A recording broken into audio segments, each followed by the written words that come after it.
Oh my god.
Hey.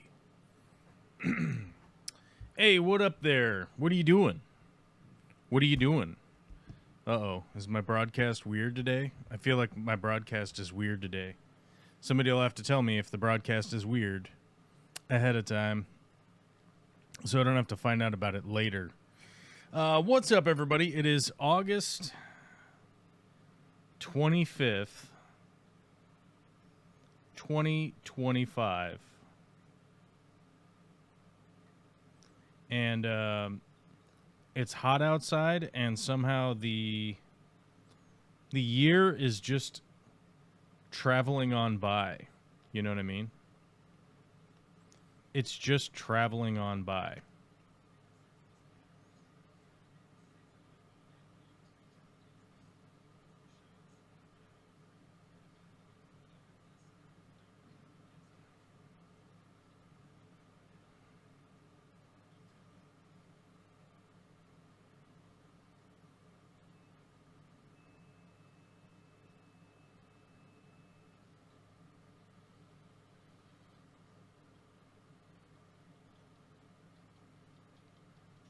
Hold on a second. I got to respond to this.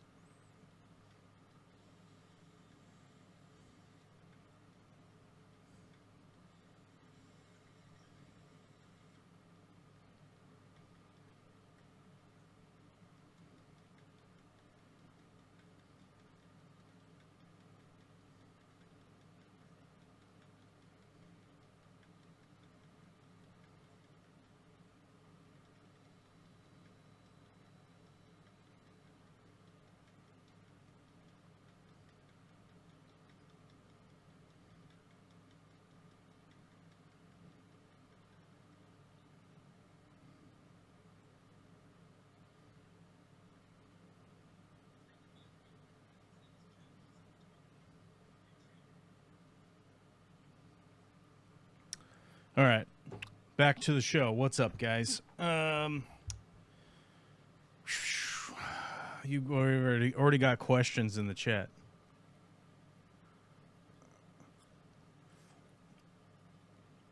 Dang it, I'm over here working on a sprinkler system at a park and almost forgot it was today.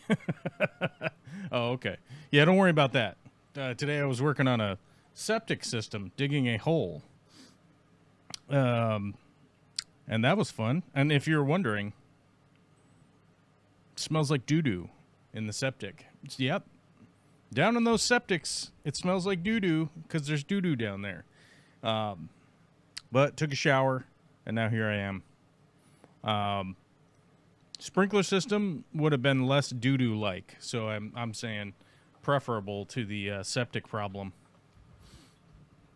It would be a better place to be. So I'm just saying, look at the bright side, you know? Have you been following the case we were talking about last week? Shit's fucking wild. Which case last week?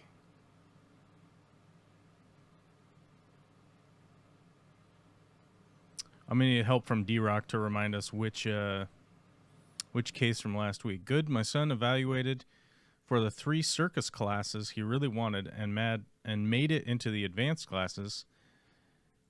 And we went and seen the original Ninja Turtles movie in theaters on Saturday. How was your weekend?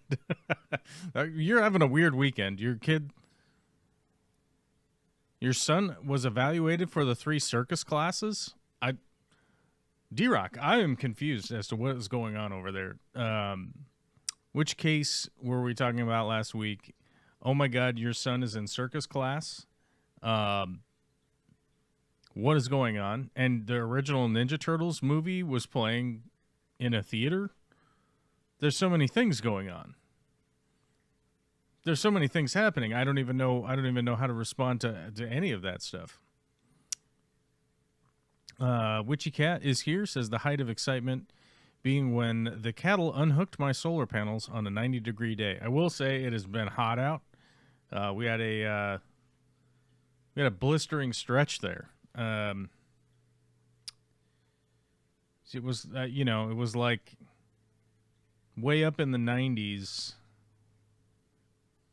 Today it's dropped down to a cool, crisp 85 degrees.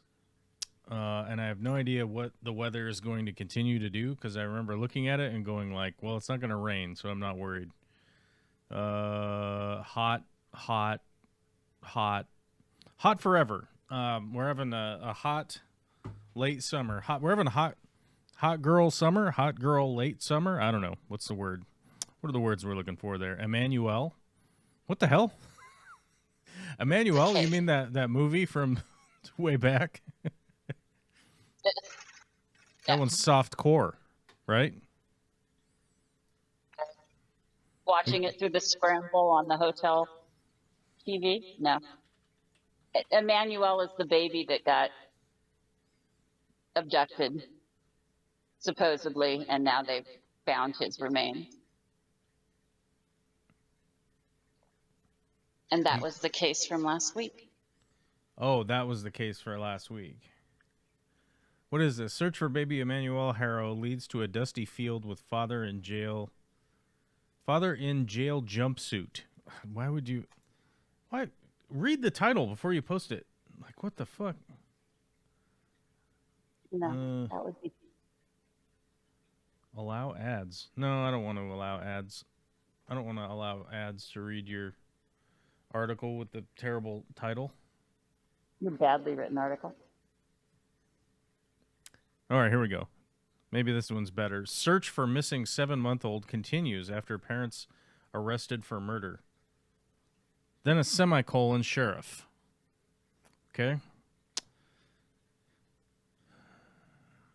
Officials in California continue to search for the remains of Emmanuel Harrow, the 7-month-old child who has been missing for nearly 2 weeks after his parents were charged for his murder, according to the San Bernardino County Sheriff's Office.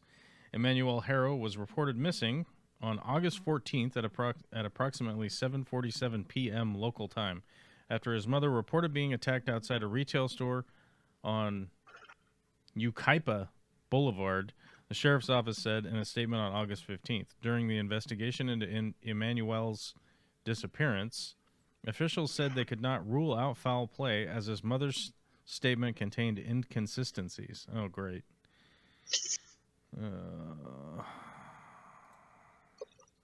The parents, 32-year-old Jake Mitchell and 41-year-old Rebecca Renee Harrow. Oh, Jake Mitchell Harrow and Rebecca Renee Harrow. Why do these people have 3 names? Okay, I don't know. Were arrested at the residence in Cabazon. I don't know what Cabazon is. That's got to be something. For the murder of Emmanuel, the San Bernardino County Sheriff's Department said on Friday the 2 have been charged with felony murder with malice. Based on the evidence, investigators determined a kidnapping in Yucaipa did not occur. The Sheriff's Department said in a statement on Friday, while the arrests marked a significant development in the case, officials said our focus remains on finding Emmanuel. How could you be charged with murder if you don't have a corpse? How does that work? I understood they had cadaver dogs out who signaled for blood but didn't actually find the body. Well, I'm just saying, like, how could they be charged with felony murder with malice if they don't have a dead person? Baby. Yeah, that's weird. I'm saying a dead person, period. Like, just any dead human, right? Right. It's believed Emmanuel is deceased, and the search to recover his remains is ongoing. So it's believed he's deceased, but we have not verified that. When was this posted? This was posted today, 4 hours ago. Okay, so maybe it's up to date. Maybe something's happened in the last 4 hours. I'm not sure. On Sunday, officials conducted another search for the 7-month-old along the westbound shoulder of the 60 freeway near Gilman Springs Road in Moreno Valley, with the father of the child and cadaver dogs accompanying detectives. Oh, so the father is with the police and cadaver dogs. Okay, that's problematic. Emmanuel was not located, authorities said. The circumstances surrounding this investigation are tragic, and we will continue to search for Emmanuel. I trust our justice system will hold the parents accountable, San Bernardino County Sheriff Shannon Dickus, said in a statement on Friday.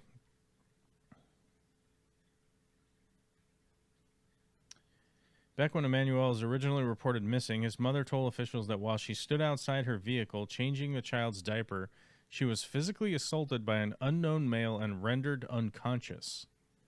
Okay, I guess that's why she has a black eye in this picture. When she woke up, the child was gone, the mother said at the time, according to officials.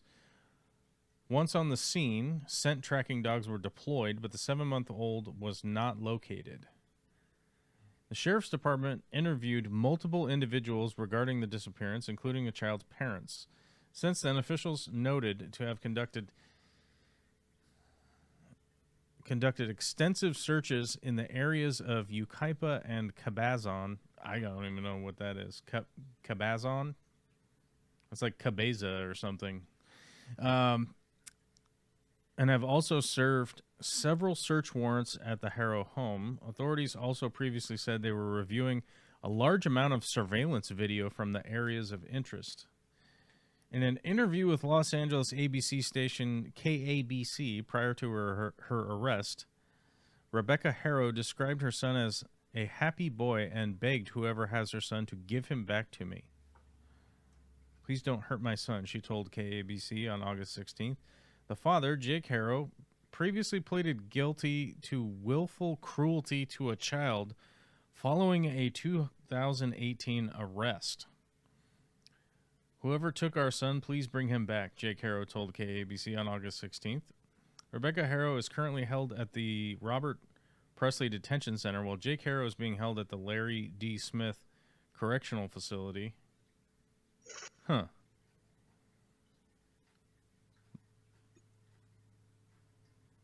Weird. I don't know what's going on here, but clearly the cops think that these guys threw him out the window on the freeway. Yeah. Because they're searching along the freeway. Yeah. which seems to be what they have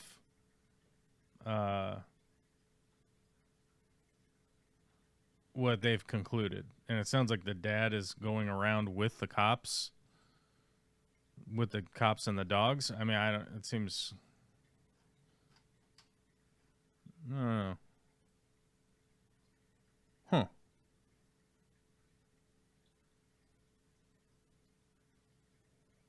Just an unfortunate case all the way around.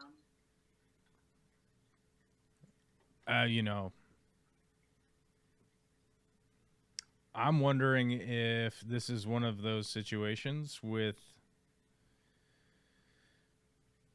I mean, the kid appears to be special needs, right? Yeah, that's what I had wondered And, about, although I've not seen anything about that. or they're just the world's worst photographers or something. I'm not sure.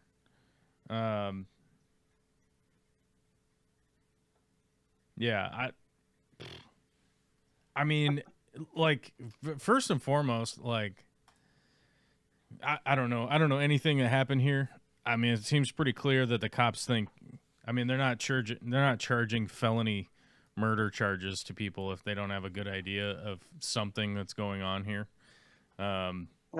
So I'm not sure what's happening. I don't know what's happening.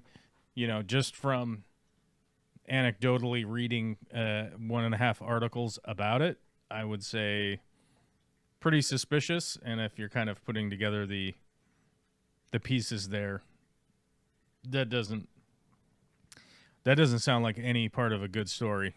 I'll be honest with you. That just sounds like all bad stuff.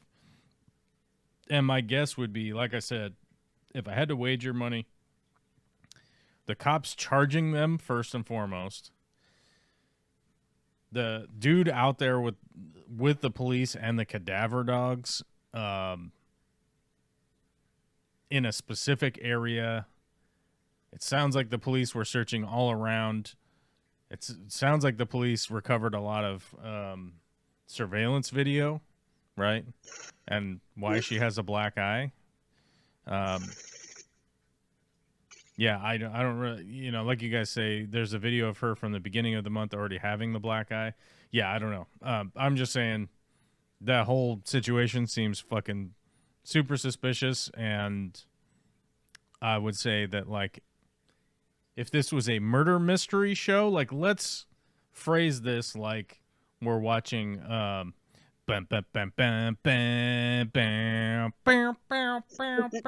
the fuck that is. What is that? Law and Order? Law and Order sport utility vehicle. What is it? Law and Order sport utility vehicle, right? That's right. Yeah, it's like Law and Order Jeep Wrangler edition. The Eddie Bauer edition. Yeah, Eddie Bauer Ford Explorer edition. Yeah, I think if it was that, I would be like, yeah. I mean, the first 15 minutes is like the cops running around because there's a missing persons, and then the next 12 minutes after the commercial break is, they're interviewing suspects, and there's, they found a criminal in the area with their sweep, right? And they're putting a lot of pressure on the random criminal guy that they found, who's just like he's just like a dude who smokes crack and has a fucking right. has a shopping cart, but it turns out a 50% chance of surviving the episode. Well, it turns out that guy, he just has a heart of gold and just loves crack so much that he lives outside, right? Like, that's the storyline, right? And then, like, the next 12 minutes is like the epiphany, right? We have the epiphany moment where they oh man, we lost chat. They have the epiphany moment where have we just lost chat full time here? The fuck? So then anyhow, the next 12 minutes is the epiphany moment where they the older cop with the glasses, he's like, wait a minute, I think there's something going on with the mother, right? Like he's sus of the mom, and then he puts pressure on the husband because he's got previous charges, right? And then they eventually they play good cop bad cop with the husband and the wife, right? They'll do the thing like they do the thing where they're like, yeah, well, Mitchell told us about how you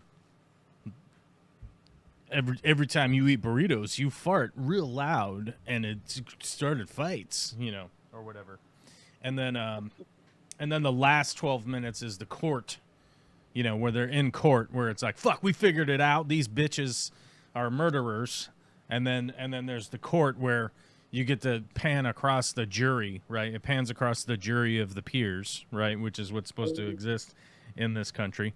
And the jury of the peers, they're solemn. They're morose, right? And they're like, and then they're going to debate whether or not they're going to do corporal punishment, right?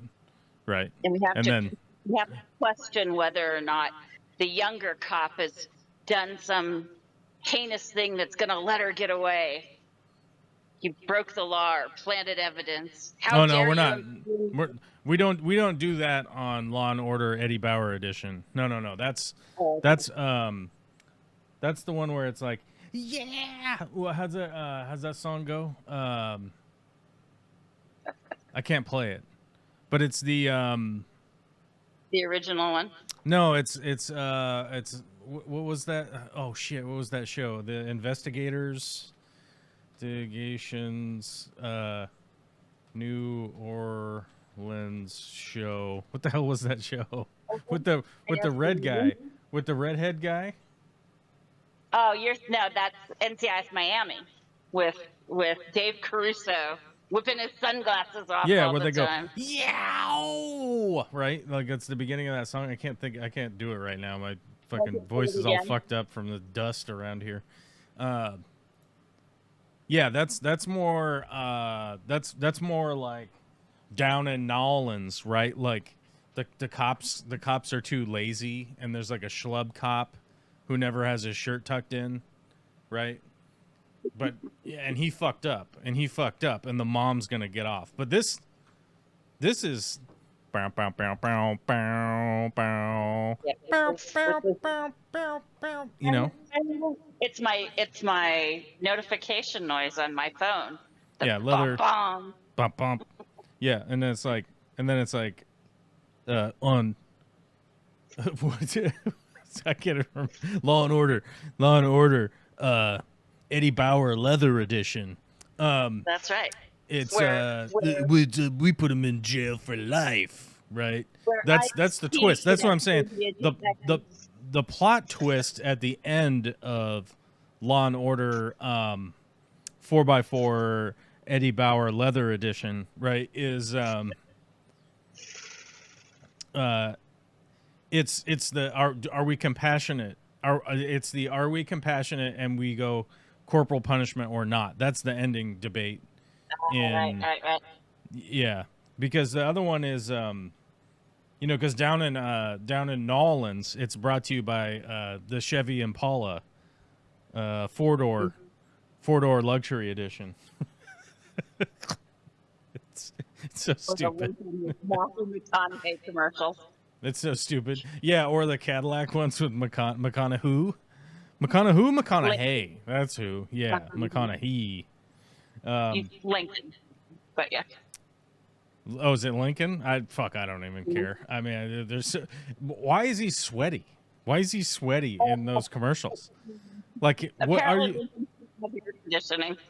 You can afford the car, but not the air conditioning package. I mean, just turn it on. It's a knob in the car. Like, it's just a button. Like, just McConaughey, push the button. Push the air conditioning button. You're fucking greasy. You're looking greasy and sweaty, my guy. You know, like, I don't care that it's like the cinematography of those commercials. Like, I don't care, or like the sound design or whatever. Like, I get it. Let's shoot a car commercial that's different. I understand it. But the thing that I don't understand is why McConaughey is sweaty and shiny. Like, why is he sweaty and shiny in it? Like, put powder on him. Like, if he's that sweaty and that greasy, I've seen him in movies. I've seen him in movies where they put powder and shit on him, and he's not that greasy. Like, he's not shiny. But in the, what is it, Lincoln? I guess it's Lincoln. Volvo commercials, whatever the fuck. It would be hilarious. He's shiny and greasy, and like he looks moist, is what I'm saying. He looks like he's perspiring. Has he been jogging right before the take? I don't understand it. It's just that's the part. That's the part that's off-putting to me, and it didn't work to sell me the car because I'm the wrong demo. You know what I mean? Like, I'm not buying a new Suburban. You know what I mean? I'm gonna buy a minivan. You are going full on dad mode. All right. No, we most likely have to update Vicky's vehicle someday. Yeah. She has an old lesbian seagull Subaru, you know. Yep. Good choice. Yeah, it runs quite well, but it is getting to that point where it's not ready to be returned. Yeah, I think it's a 2010. I think I believe. Yeah, and so it's yeah, I think it's one of those things where it's just getting to the point where it's like the next big repair is more than the value of the vehicle, kind of thing, right? Possibly, it's just like who knows what's going to happen.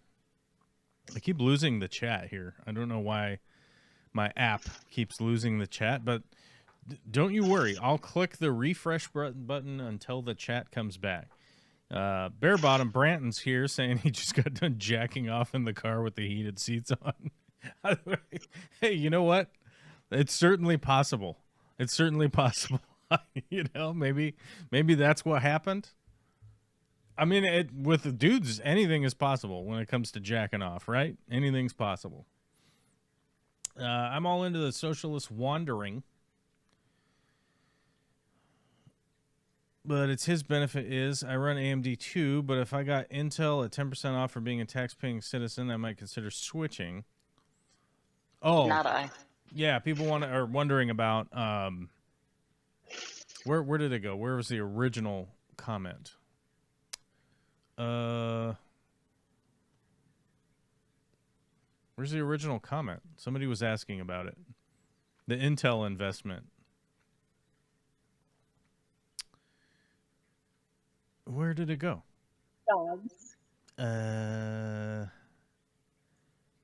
Why I don't know. I don't know how to read good or do stuff good, so I have to find it. Nationalizing Intel. I mean, that was Scott. Was it Skog's? Yesterday's tomorrow's today, though. How do we feel about nationalizing Intel? I think it's stupid. Also, I'm running a Bridgeport. A Bridgeport? What? Nationalizing Intel is a fucking terrible idea. It's a 100% a terrible idea. And once again, we're in this world that we live in, we socialize for the big businesses. We do socialism bailouts for big businesses. That computer over there, I have an Intel GPU in it. It runs fairly well. It was the cheaper model. I had to buy a cheaper GPU. And the Intel models were said to have better pathing for like video editing and whatnot, but has it worked out great? No. Has it worked out terribly? Also no. So it's worked out fine. Intel has like a long track record of doing innovations sometimes and then just choosing to not release their innovations because the other companies were not competitive at the time. And then eventually Intel fell behind. So they made like terrible corporate maneuvering, it would be my opinion, in a really, really, really broad sense of making a comment on it. Because The minutia would be hours and hours and hours of us sitting here talking about all of the stuff that has happened over the last 3 decades. But that would be like my quick take, is that Intel really stopped putting out and pushing their innovation because other companies dropped down, and they made a decision that, like, well, if we keep pushing the envelope here, like, we're competing against ourselves. So let's just figure out how to not do that. And we've seen that with many corporations over the years, that, like, you don't want to make those big innovative leaps because you can't hold them in your back pocket, so that if somebody catches up to you, then you can just release the new thing that you already have developed. And so, yeah, Intel has fallen off, and they weren't doing anything in the GPU department. If you understand any of the words coming out of my mouth, GPUs are essentially the thing that processes all of the video on your computers. Pardon me? Makes the pretty pictures. It makes the pictures. It processes the video games, so the video game gets output as issues or as images and whatnot, and you get to play them. So it's like I was saying, there's so many layers to this to the kind of stupidity that they were doing, but that's capitalism for you, right? It's you have all these monumental new innovations, and you just hold them back because you don't want to release and compete with yourself as a company, right? And you can see that the easier place to look that up would be like in the TV department. If you just go look up TVs over the years, right? And just how they would only release these like incremental improvements, even though there's essentially like they're already 10 years ahead of what they're releasing for sale to the public at bare minimum of the technology that they already have. They're just not putting it out to the population, right?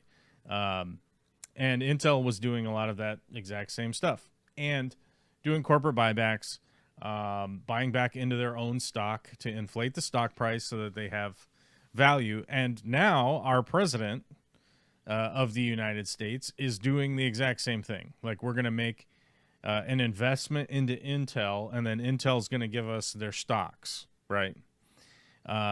Which is all just pure socialism for that corporation. And, you know, I'm a capitalist guy, right? But I do want heavy regulation on the elastic market. I've talked about economics on here before. I think all of the markets that are deemed inelastic, right, should be social programs that we tax and fund and make them work, right? Whether it be healthcare or energy or certain types of housing, not all housing, but certain types of housing.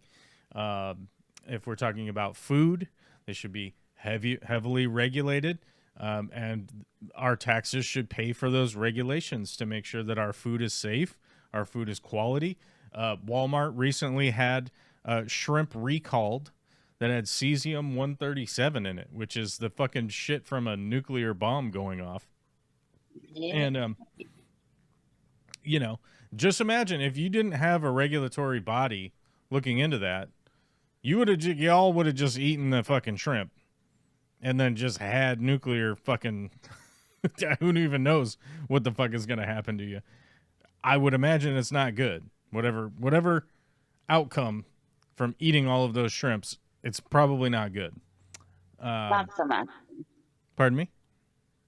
Said not so much, no. Yeah, it's not good.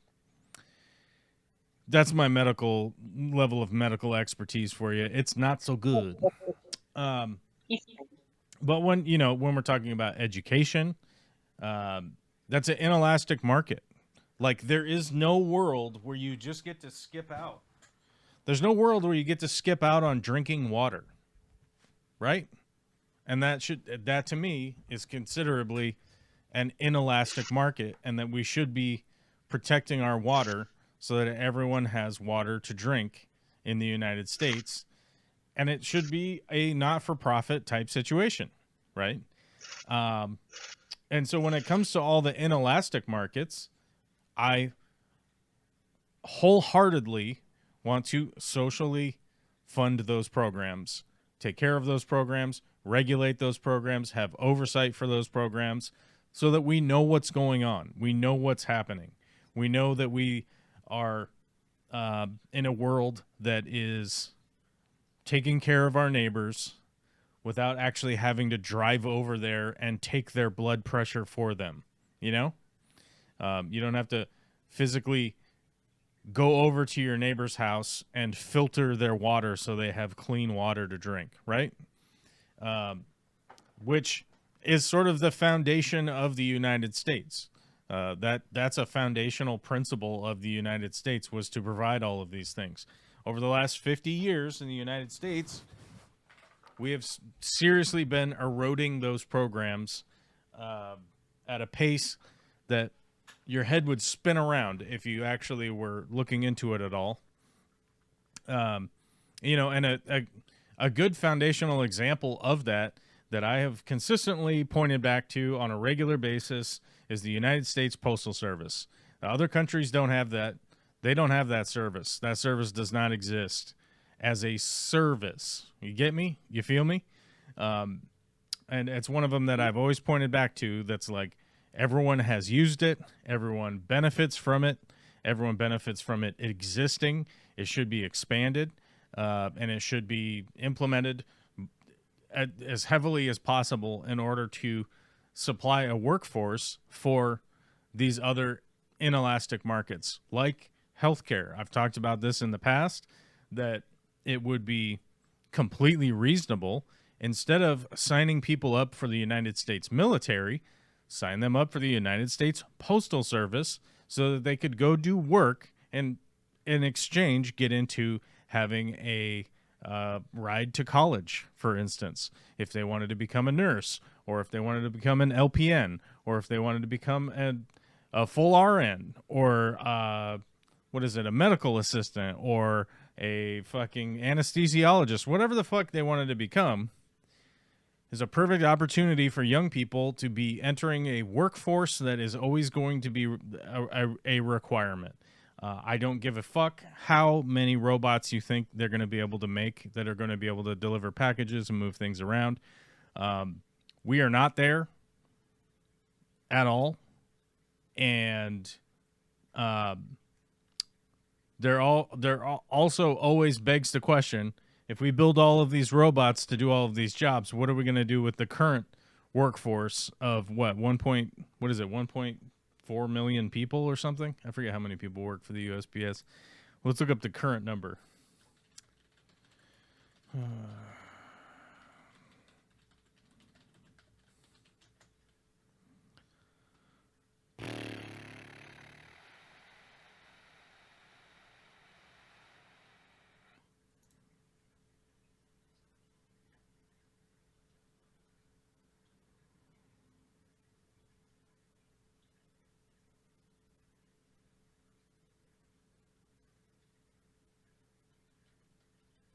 Oh, it's dropped down significantly. 639,000. So, 650,000 people suddenly unemployed by robots, right?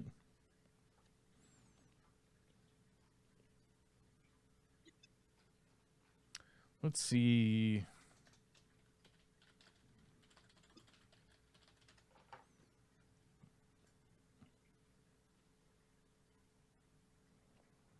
To give you an idea, the United States Marine Corps is only 160,000 people.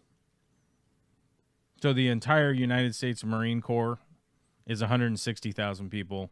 The United States Postal Service is 650,000 people. It just gives you an idea, right? Let's see, total for...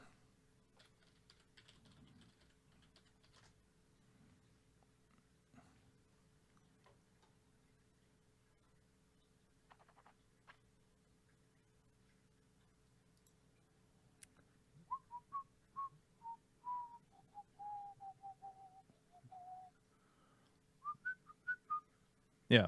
So all of the U.S. military is 1.3 million.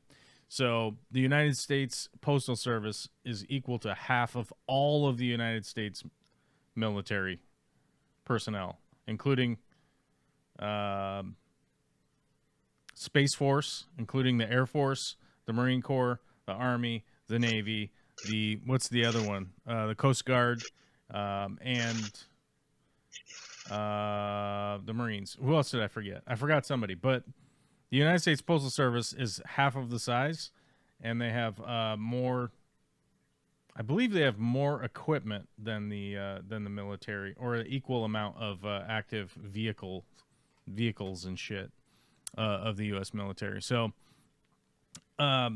whereas some freaky conservatives will be like, we need mandatory military service, which is being broached right now, and being pumped up by weird conservatives that are never going to have to do any of that military service themselves also, which is very interesting. And yet we have an amazing what do you want to call it, organization in the United States of 650,000 people working to deliver packages, provide services, and we could easily be expanding on that at any point in time. And like I said, if you're talking about people trying to get into health services, which, by the way, is the only job growth area right now in the United States, almost all of the newest I think something like 60% of the new jobs here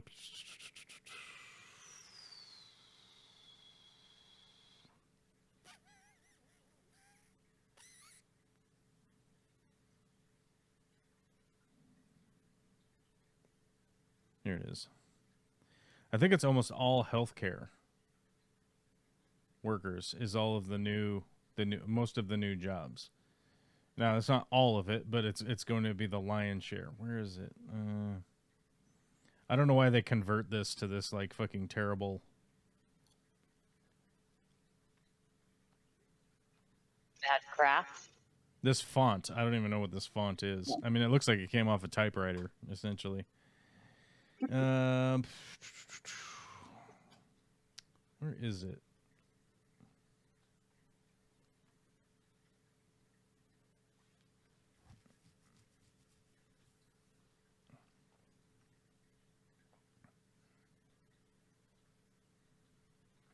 Dun, dun, dun, dun, dun, dun, dun, dun, dun.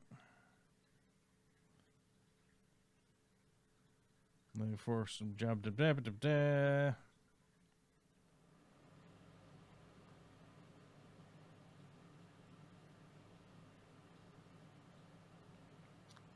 Yeah. So in July, healthcare added 55,000 jobs out of the 73,000. So that's like, what, 70%? Fucking, Yeah. we gotta do math here. 73,000. Thousand.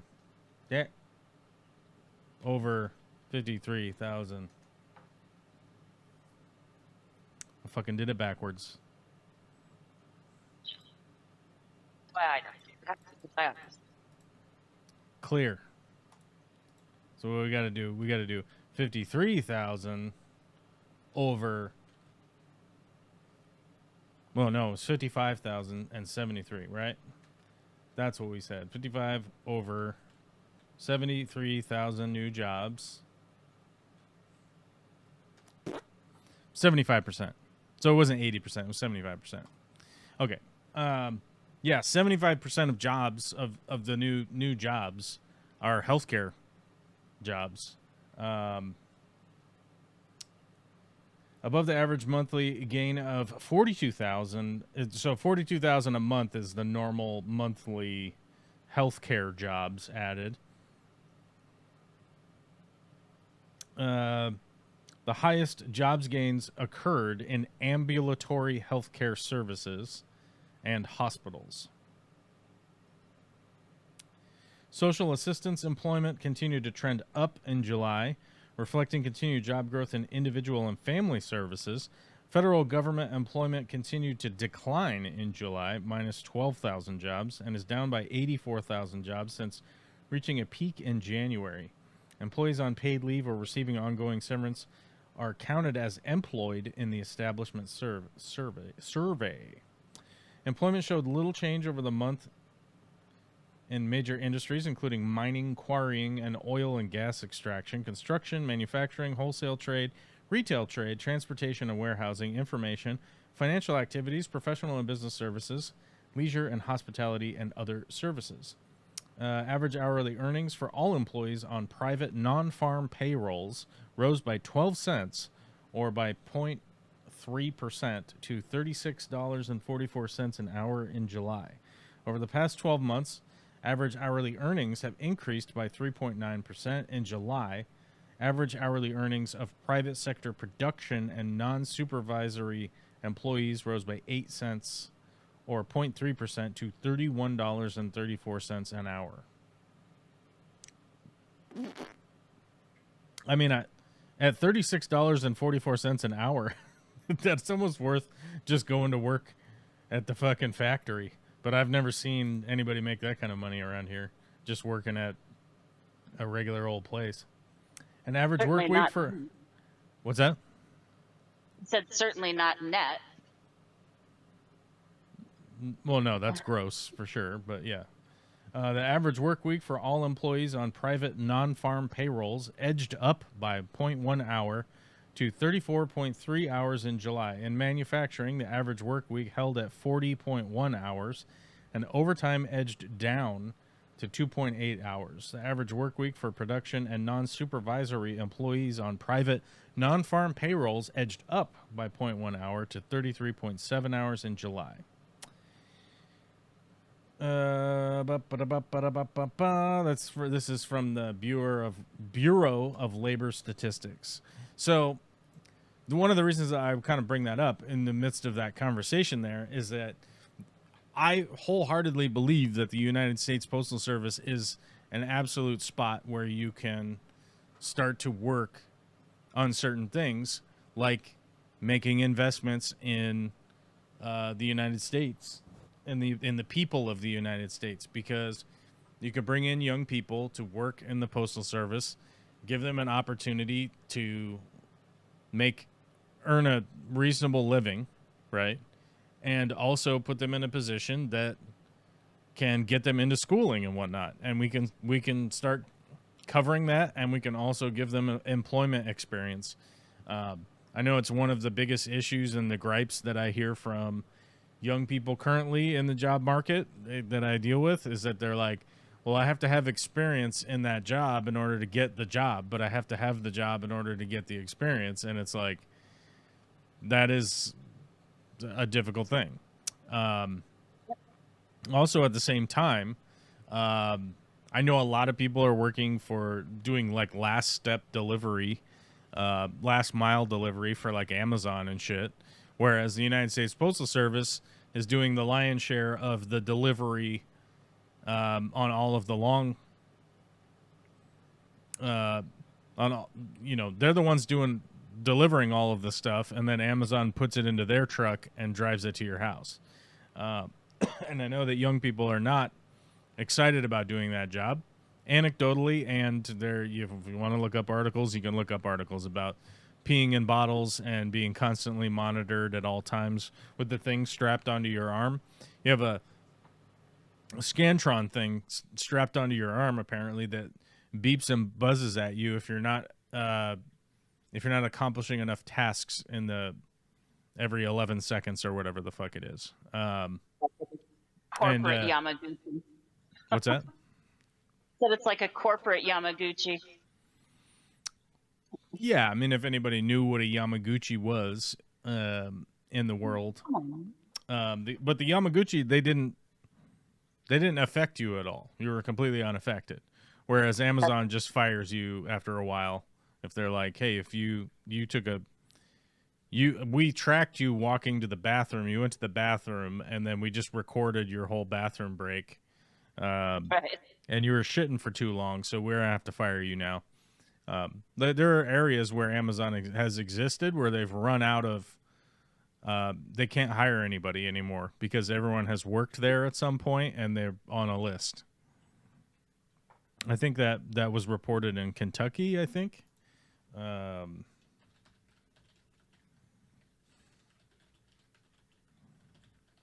That's crazy.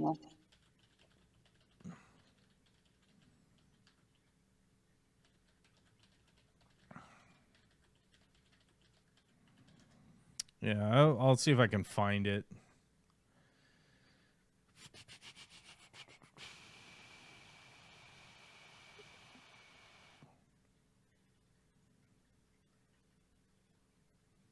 Oh, here's a great article.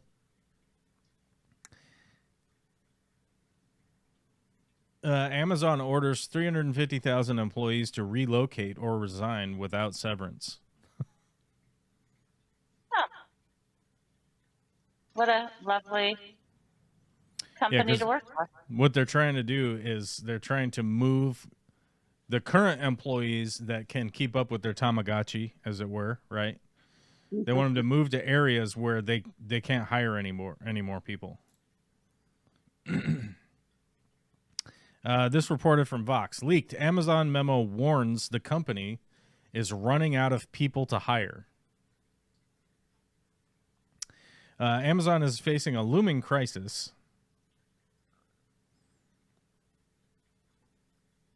Oh my God, I can't even read this article. I have to become a member to read this article. And I'm not giving... we don't have enough patrons here to just buy all of these. Since you have to be a member to everything now, we don't have enough patrons or YouTube. What do you call them? Super chats or what? Super YouTube employees. Well, our goal today is 50 super chats, and I'm gonna put all the cameras together so I can film setting up the brand new 120 back there that I have leveled and put in place. It's ready to go. Otherwise, you guys are gonna get a YouTube 30-second short. So vote however you want on that.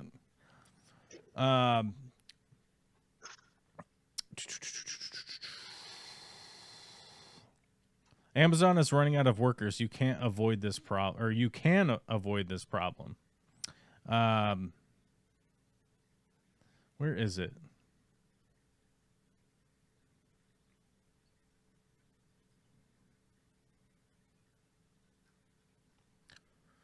If you read the article, and this is consistent with stories we hear from Amazon employees, the company built a talent model designed for turnover.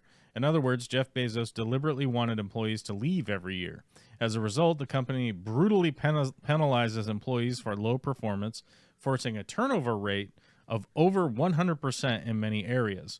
While I can't speak for the entire company, I've talked with warehouse managers who told me the turnover is sometimes over 200%. Every job churns twice a year. Imagine the hiring, onboarding, and training costs this creates. I can't see how this is a good business strategy, yet the company still operates this way. As the article points out, many internal Amazon folks have figured out that this is a death spiral strategy.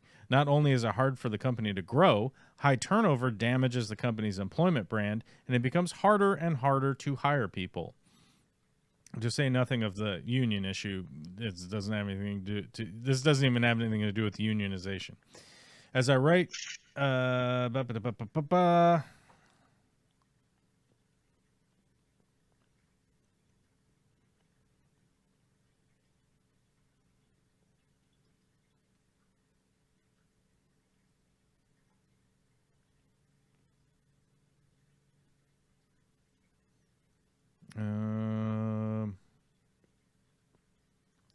this doesn't have any of the numbers, but as I recall, it's one of the big shipping hubs, and I think it was the one in Kentucky. I mean, I don't know. Somebody can write down below in the comments that I'm a fucking idiot and it's 60% or something. But and you're like, it's Illinois, you fuck. You know, like, okay, whatever. But essentially, like, what had happened is that all of so basically a big company like Amazon, what they do is they put out a blanket sort of job. You know, we're hiring, right? It's like putting a we're hiring help wanted sign in the window, but much more technologically advanced, right? So they put out these help wanted signs, and they're essentially like, it's not, hey, come work at Amazon, right? So they'll put out clickable ads in Snapchat or YouTube or Facebook or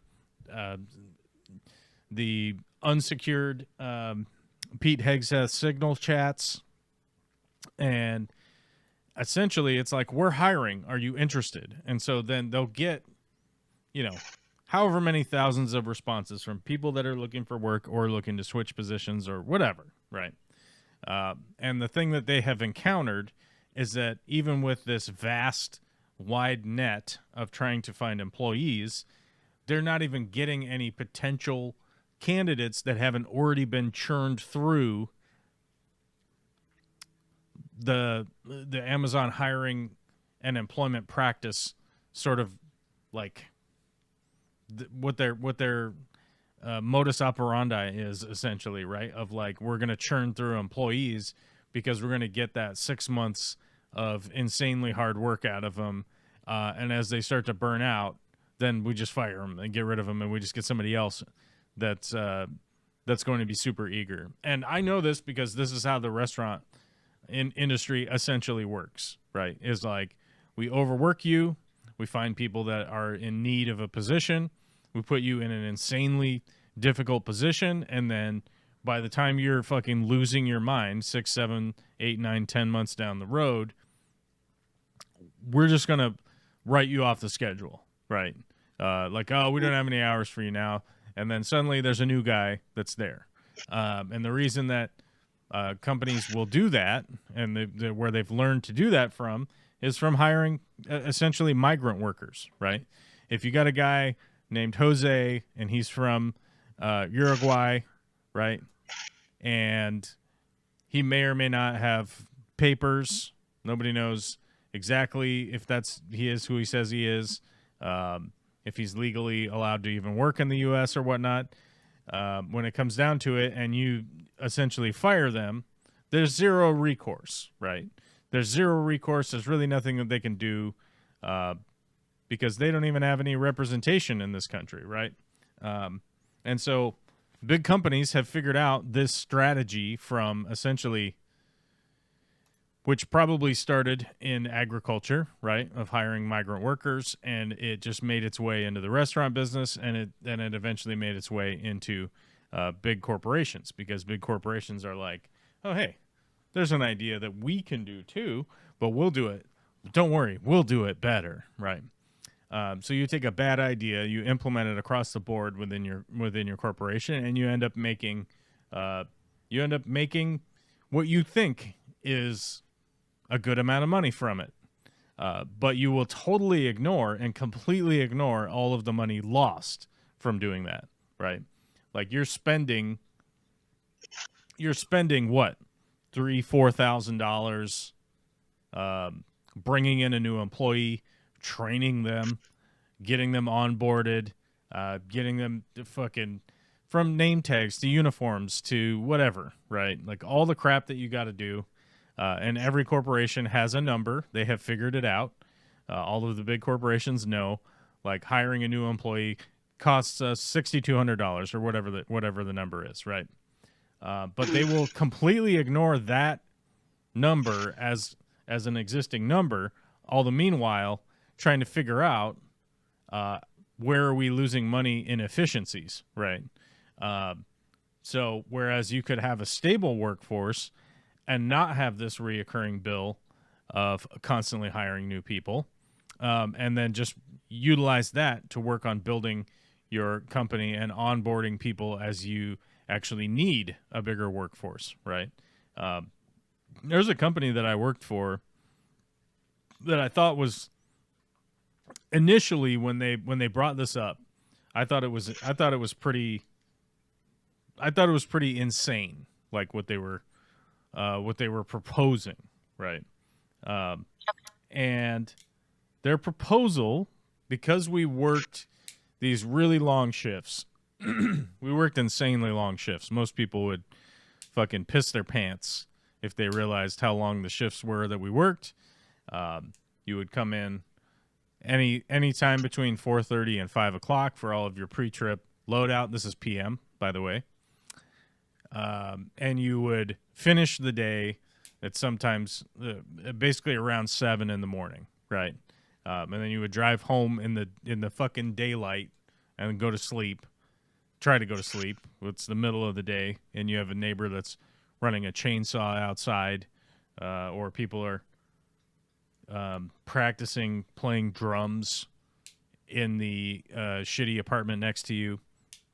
You know, so you try to sleep during the day, and then you got to do it again, and then you got to do it again, and you got to do it again, and you got to do it again. Well,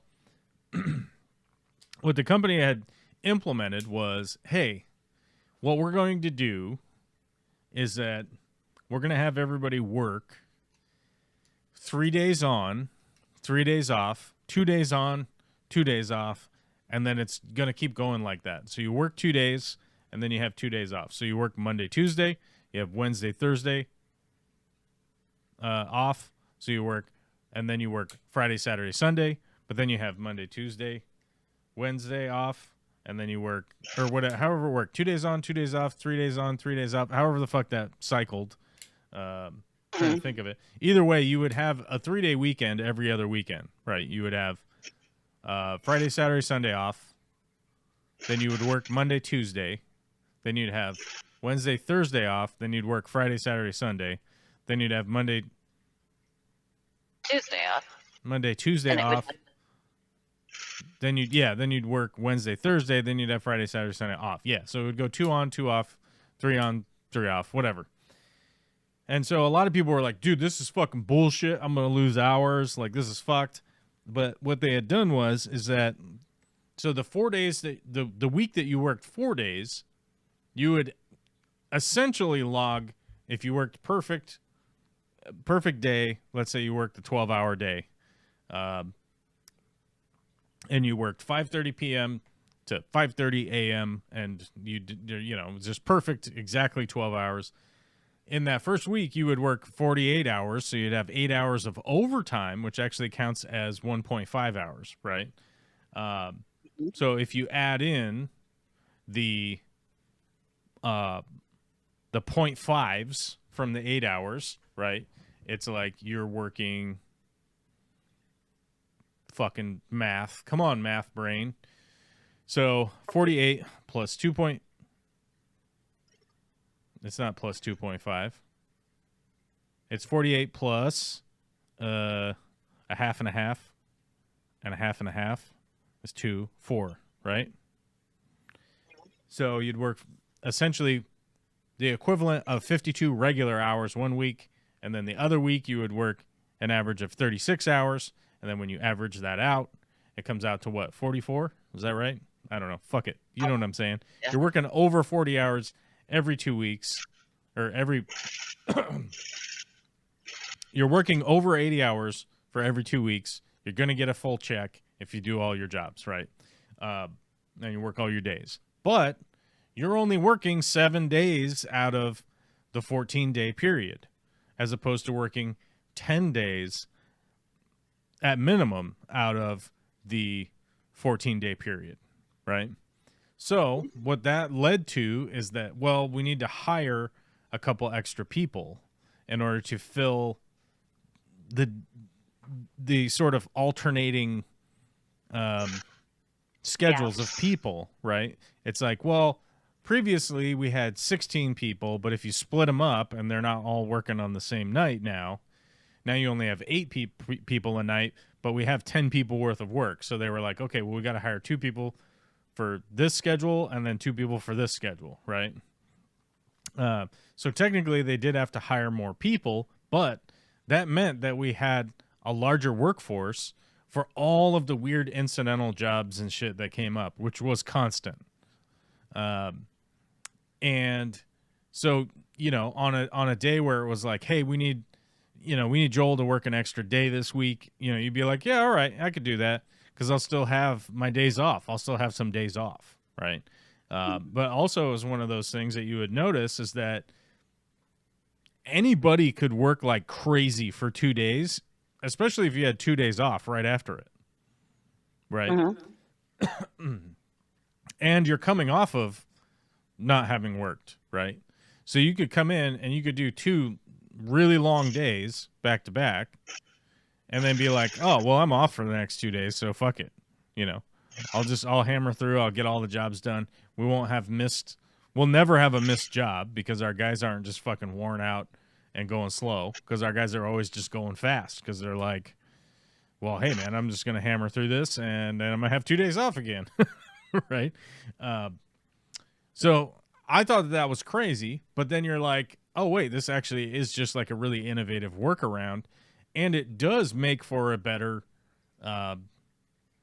experience for the employee also and the employer, because it's like if you have shortfalls of employment, somebody gets sick, somebody gets hurt, somebody gets this, somebody gets that, you actually have extra employees that can cover, right? Especially if it's going to be temporary, right? Like, Steve is going to not have the flu next week. He's going to be back. So you don't want to hire a new employee, but you do want to be able to cover if something happens. That works for that. And the employees are like, dude, I only work half of the days versus 10 out of 14, right? Right. And that's a big quality of life improvement for especially people working like a blue collar job, right? It's like, you're like, wait a minute, I got a 3-day weekend, like every other weekend, just in perpetuity. Right. And some of them are actually weekend days and weekdays. I can do business and pleasure. Oh my God. Yeah.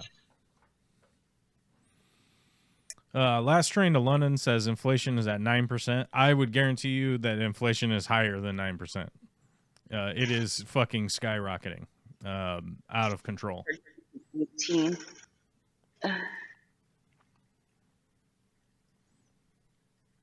I keep losing my chat though. I think it's because I have the extra VPN running today, and I think it's fucking with this this program. I think that's what's happening. But inflation being at 9%, inflation is higher than that. I think people are covering up the numbers, and I know a lot of that has to do with a lot of corporations bought a ton of extra shit. Our import numbers were way the fuck up with the beginning of this tariff conversation, whatever you want to call it. And so they have been fighting to keep their prices down, but they're restocking now, and the prices are going to start going way up. They're running through, anything that has run through their inventory, you'll just notice in the next time you go to the store is way up.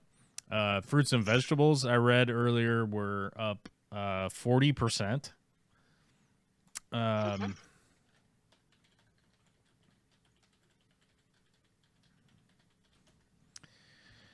Let's see. The current report, wholesale prices. This is what's fucking insane, is that this is a level of sugarcoating that the average American consumer does not understand.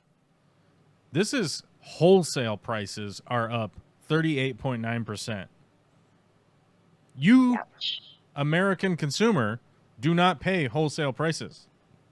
Nowhere near. You pay retail prices, my friends, which means that when Safeway or Kroger or QFC or Fred Meyer's or Walmart, wherever the fuck you are buying your groceries from, them purchasing the groceries that they then mark up and put on the shelf, they are buying at already 40% higher price than previous. Yep. The key factors that they're supposedly saying here is poor weather conditions in major vegetable growing areas significantly impacted crop yields and quality, especially for items like lettuce, spinach, and broccoli. Sure, but not really. Supply chain issues, blockages, and slowdowns in the food supply chain are making it harder and more expensive to get produce from farms to customers. That's a big one. Tariffs and labor shortages. Tariffs on imported vegetables can increase overall costs, while deportations of immigrant workers have exacerbated labor shortages in the agricultural sector, making it difficult to harvest and transport produce. I think personally, like first off, the deportations in its own right is a long conversation that I heavily disagree with what the Trump administration is doing.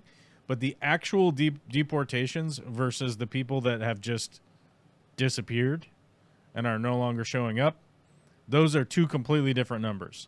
And I think that the people not showing up is a much larger number than the actual amount of deportations that they're doing, right? And the idea behind that is, hey, if I put up a sign outside my house, a big giant sign outside my house that says I will shoot anybody who trespasses on my property, and then you go like, well, look, there's no more trespassers around because I haven't had a trespasser on my property in 5 years, right? It's like, well, no, you put up an insane deterrent to people like just knocking on your door. But also, how many? You don't even have a number that says how many people had knocked on your door in the past before you put up the sign, so we can't evaluate that. And we can't evaluate like how many people were actually showing up to work in these fields previously because they're all undocumented and being cash paid, or even who even knows what they're being paid, or they're not being paid. Right. Who knows? Because we don't have these people aren't documented as a part of our workforce, right? It's like the best thing you could hope for is somebody fly a drone over the field and then count how many people are out there working and then go like, okay, I guess it takes this many people to get the spinach, right? Like, you really just can't roll up and ask a farmer exactly how many people work there when they're implementing these hiring practices, right? Like these employment practices, because you can't get a real number. You don't have a real number. You don't know what's going on. And I think, how much did...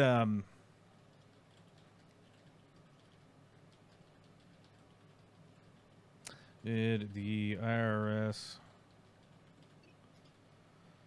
undocumented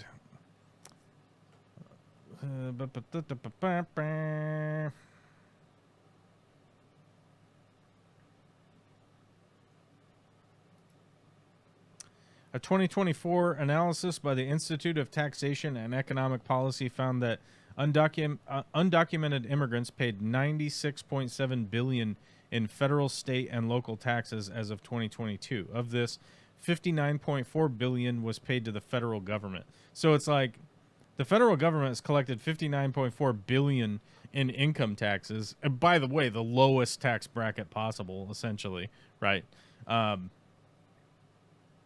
In just federal tax money, right?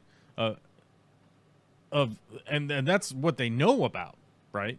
Like, let alone all the people getting paid, $5 a bushel, or however many baskets you collect of peaches, you get paid $3 a basket or whatever. Which, by the way, that's how most of the agricultural shit works. There's X thing that you have to fill, and the farmer will pay you a certain amount of money for each one that you bring in during the day, right? It's like, hold on, let me give you an image. Pictures.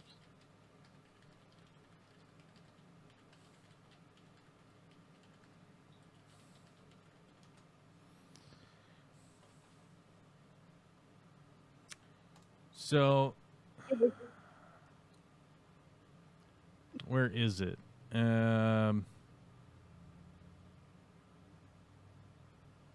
Yeah, these things. Where where's a better picture? Here's a better picture of one. So essentially what happens, like, let's say you're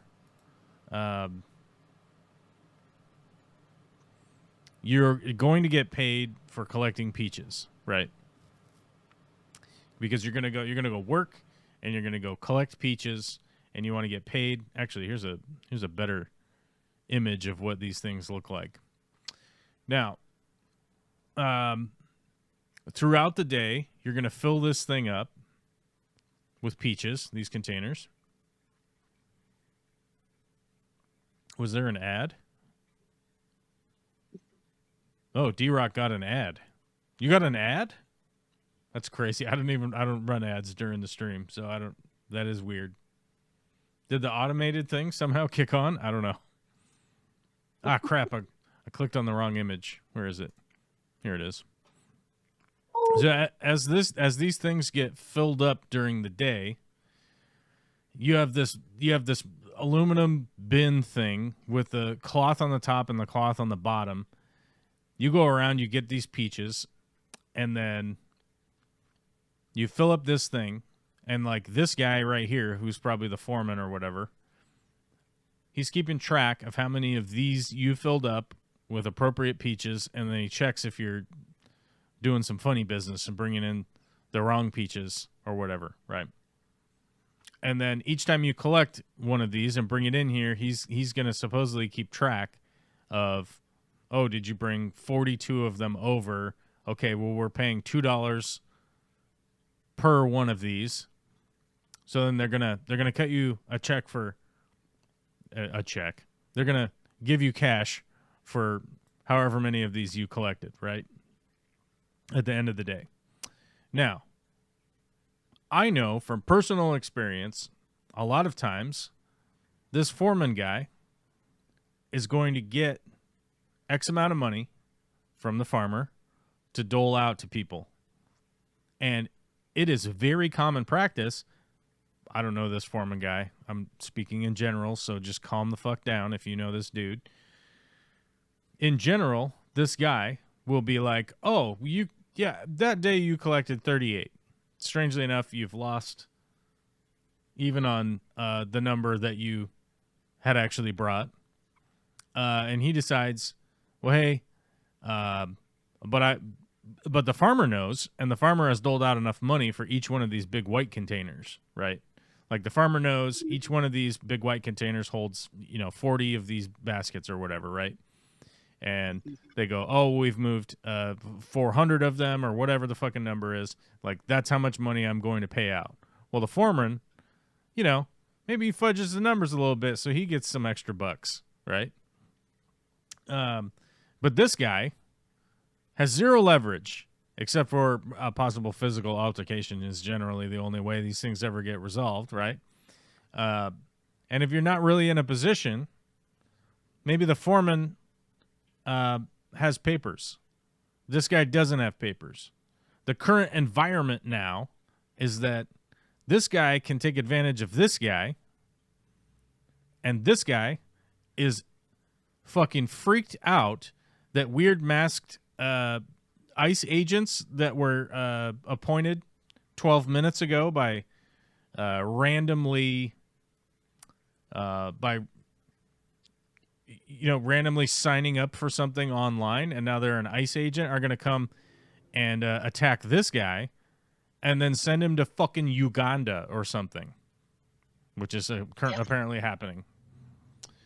And now this guy doesn't even have the physical altercation option to essentially, like, as you know, in common nomenclature, when somebody robs you, you consider punching them in the mouth, right? He doesn't even have that anymore, because now this guy has the backing of the United States insane fucking current policy and the current insane administration, right? So if you're this guy, what is your recourse? Your current recourse is like, well, fuck this. I'm not going to go up there, work for fucking slave wages, and then get robbed by the fucking foreman, right? Also. So they're like, fuck it, I'm out. Fuck this, I'm leaving. And that doesn't mean that they leave the country. That just means they leave this workforce. Right? If this dude right here has 2 American kids, do you think he's just going to drive back to Guatemala and be like, that's cool? Do you think the Guatemalans want American kids in Guatemala? It's questionable. It's questionable, right? It certainly is questionable. Superman is deporting people now. Dean Cain is not Superman. Okay, Dean Cain was Dean Cain even in a fucking movie as Superman? Let's look that up. Television. CW, I believe. We're gonna look it up. Okay. All right. Dean Cain career as Superman. I believe he was only ever in a TV show. Dean Cain's Superman career consisted primarily of his 4 seasons starring role as Clark Kent / Superman in the 1990s television series Lois and Clark: The New Adventures of Superman from 1993 to 1997. He later returned in the wider DC universe by guest starring as the immortal Dr. Curtis Knox in a 2003 episode of Smallville, and reoccurring as Jeremiah Danvers, the adoptive father of the titular character in the 2010 series Supergirl.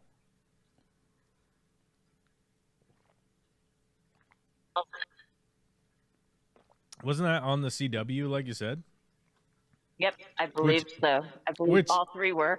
I mean, you gotta be kidding me. I mean, no one even took the CW seriously in the 90s. No. Like the CW, actually, you know what? It's actually really difficult to explain. Like the CW, right? Mm-hmm. It's really difficult to explain the CW to the younger generation. Like, you wouldn't understand. It's because, what's the context for that? How would you explain that?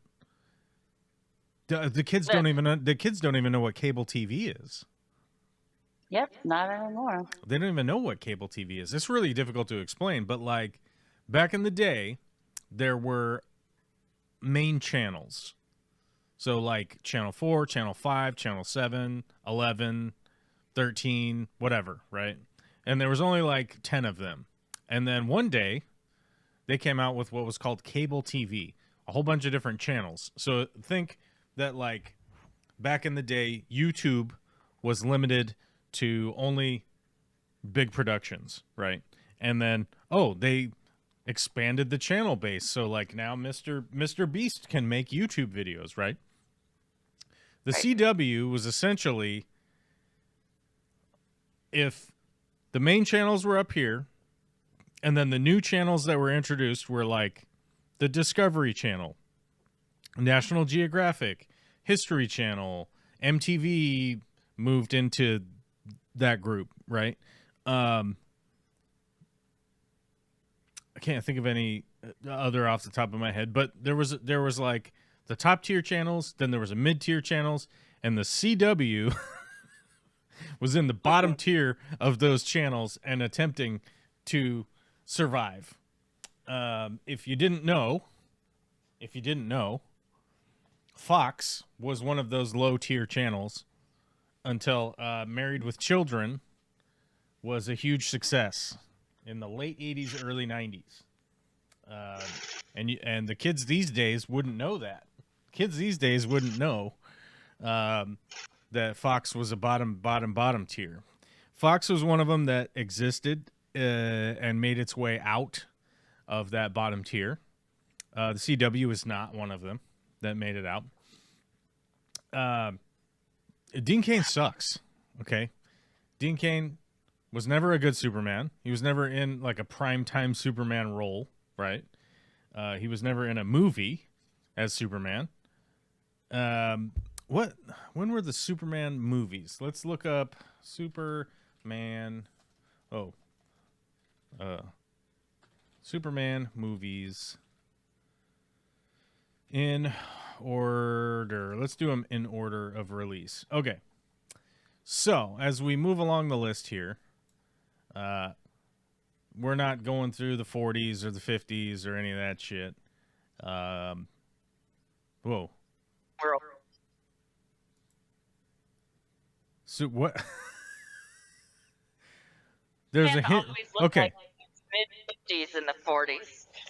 No. There's a Hindi Superman that came out in 1980, and it as I do not understand. Bollywood Superman. It's Bollywood for sure, and it's okay. I'm just saying that's incomprehensible. I do not know what is happening. Okay. Was Superman 2 when Christopher Reeves came in? I thought there was a Superman 1 with Reeves. There was a Superman. Yeah. I don't know. Maybe somebody has fucked with the thing and put the Hindi one in as I don't know. That's hilarious. I don't know what is happening. No, but wasn't. Hold on. We need to get to the bottom. We need to get the bottom of this. Okay, yeah, Superman was 1978. Like Superman the movie with Reeves was 1978. Which by the way is older than me, okay? So you got to understand, like I'm a gray-haired silver fox these days. So you got to understand how long ago that was. Ages ago. Ages of go. Feel old. Keep going. So Superman the movie with Christopher Reeves and Gene Hackman. Gene Hackman was old then, which is crazy. Was he older than me? 1978. Oh man, we're in the age math. I am not good at the age math thing. Then you. Let's see. When was Gene Hackman was born in 1930, and that movie was in 1978. He was older than me. Gene Hackman in Superman the movie in 1978 was older than I am now by 3 years.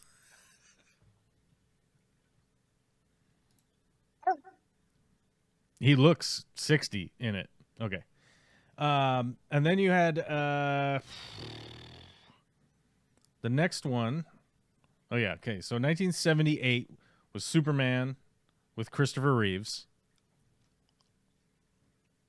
I don't know why they don't have these. Well, then now they're not in order at all. Oh, no. I'm on Superman 2. That's why. I got to click back one more. I got to click back. You're going to end up in Hindi again. I got to click back even one more again because I clicked on the Hindi one and that sent the search into a weird place. So 1978 was Superman with Christopher Reeves. Superman 2 was in 1980 with Christopher Reeves. Superman 3 was in 1983 with Christopher Reeves. Superman 4 was in 1987. Okay. Then what was the next one? All-Star Superman.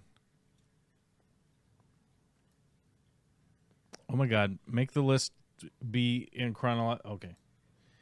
In order.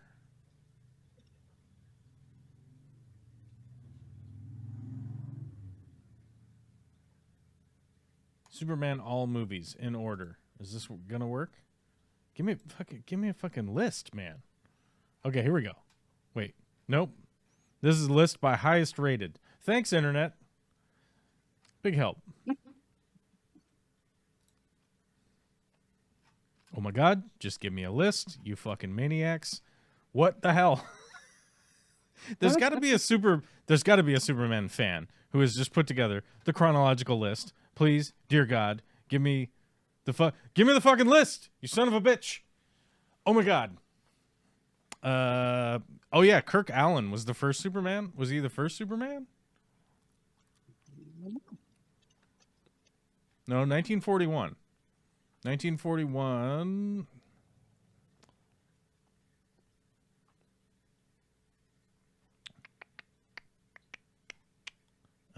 Okay. Fuck it. We don't need to go all the way back into the 40s. Yeah. So, Superman 4, The Quest for Peace, was in 1987. Then, Christopher Reeves was doing equestrian things. He was equestrianing.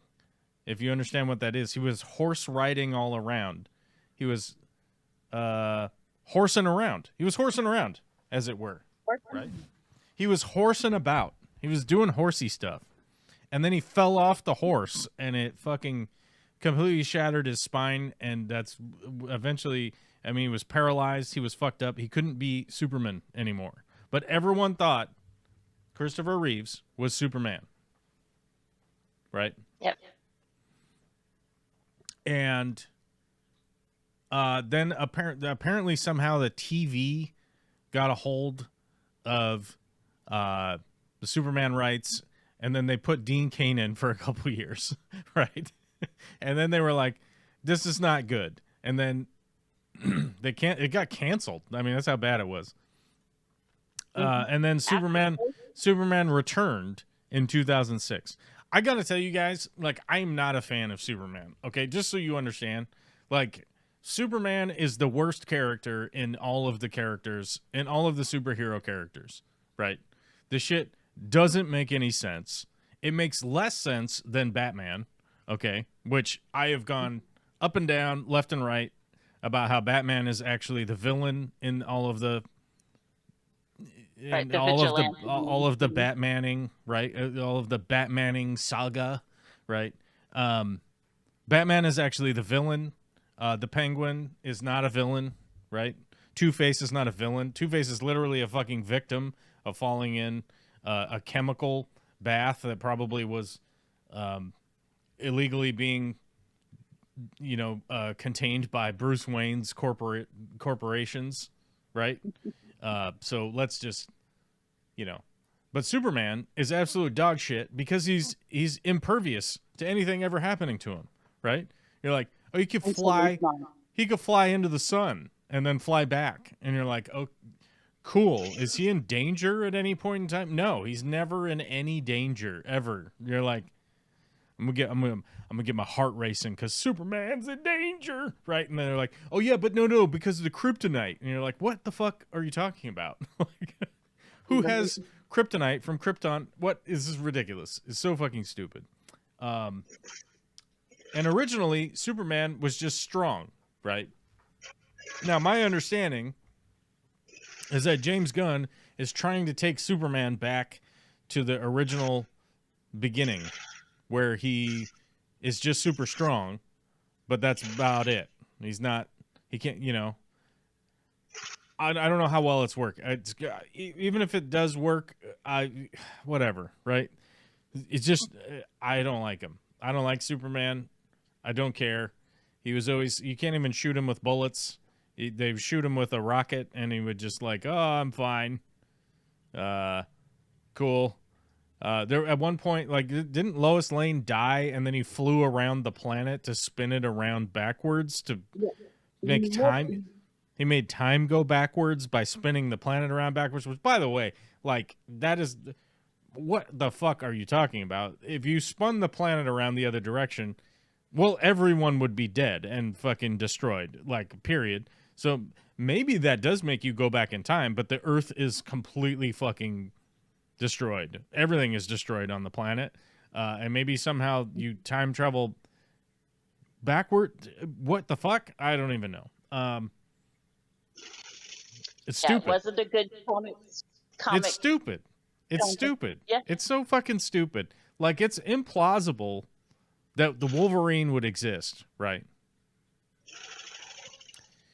But at least they work through the steps of, like, well, how does he get an adamantium skeleton? And you're like, well, there's a government program that went rogue and fucking did some crazy shit, right? And you're like, Okay, that's crazy, but how crazy is it, right? And then they go into the depths of like, this is how crazy the government operation really was, and you're like, holy shit, that's really crazy. Now I can see why he's super mad, right?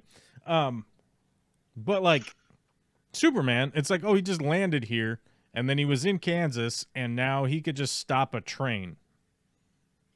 Which at some point there is a Superman runs into Superman and just explodes around him. Like, what are we doing here?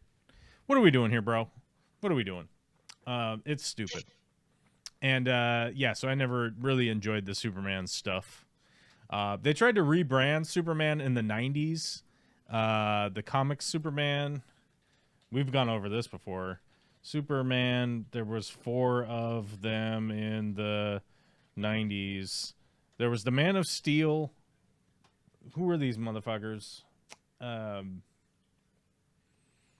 4 Supermen of the 90s were 4 new characters who appeared following the death of Superman at the hands of Doomsday in 92 to 1993 story arc, The Death and Return of Superman. Each of these characters claimed to be the real resurrected Man of Steel. The Eradicator, the last son of Krypton. Cyborg Superman, Man of Tomorrow. Steel, the Man of Steel. Superboy, the Metropolis Kid.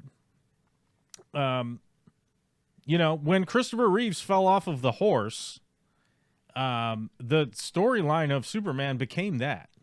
Like, that became the storyline, that real-life Superman was not actually Superman. You got to understand that the people in the 80s and 90s, they were a simpler time, okay? These were simple-minded people, and they couldn't handle the fact that the guy who played Superman in the movies Fell off a horse and was completely, I don't even think he could eat solid food, kind of thing. And I don't think people could handle that. And I know that the comic book sales, like, seriously dropped after that, and that's why they tried to do this rebirth arc of Superman, where they got the new Superman, fucking four new Superman that all claimed to be Superman, and then one of them would end up being the Superman, but then they just ended up dropping this whole thing because it was stupid anyways. But a lot of it had to do with, at the time, is that, like, the Superman comic books, they weren't very good. And like I said, a lot of people weren't very enthusiastic about Superman because he was just, like, impervious to losing a fight or not. Right. So, yeah. That's why people should apply for work visas to avoid people getting taken advantage of. It's really simple to say that, like, as an American, that, like, oh, you should just apply for a thing. If you're in a situation where your family is living outside, you're stuck outside in wherever you are. Maybe you're in the United States. Maybe you're outside the United States. Maybe you're trying to, maybe you're in Mexico and your cousin is like, hey man, just get up here. We have a house. We'll let you guys stay here. We'll give you some help. We'll see what's going on. And you're willing to do stuff in exchange for money. You're like, maybe you're a dude who's willing to go dig some holes. Maybe you're a dude who's willing to go pick watermelons out of the field or cilantro or whatever. And there isn't any available in the country that you're currently in. And your family is currently, what's the word? Starving to death. I mean, starving to death isn't necessarily the right word. Your family is currently, like, detrimental. What's the word I'm thinking of here? Your family is currently in an extremely negative position, I guess, is just the only way to explain it. When you're in a desperate time, you're going to do what you got to do. And if you go to sign up to a thing and they put you on a waiting list and they say, yeah, in 3 years, in 3 years' time, we'll be able to process this paperwork, right?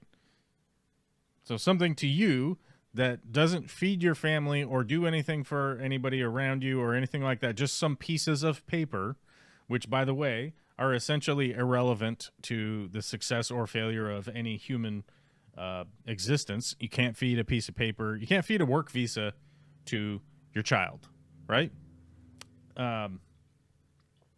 If you're in that position and they're like, fuck it, run around this fence and we can get you up here and we can get we have food for you. I guarantee you that almost any reasonably motivated individual on this planet is like, hey, fuck this fence. I'm not going to let my people like be dying, you know? And maybe when I talk to other Americans, they have never experienced a position of desperation. Maybe that has just never occurred in your entire life. Maybe that's never happened. Maybe there has never been a time where you didn't have food to eat for 4 days straight. Maybe you didn't have any water. Maybe you didn't have... maybe you had, like, an extremely bad fever for 5 days straight, and all you could think about... Or maybe your loved one had this, and all you could think about is, like, I need to absolutely get them help because they might die.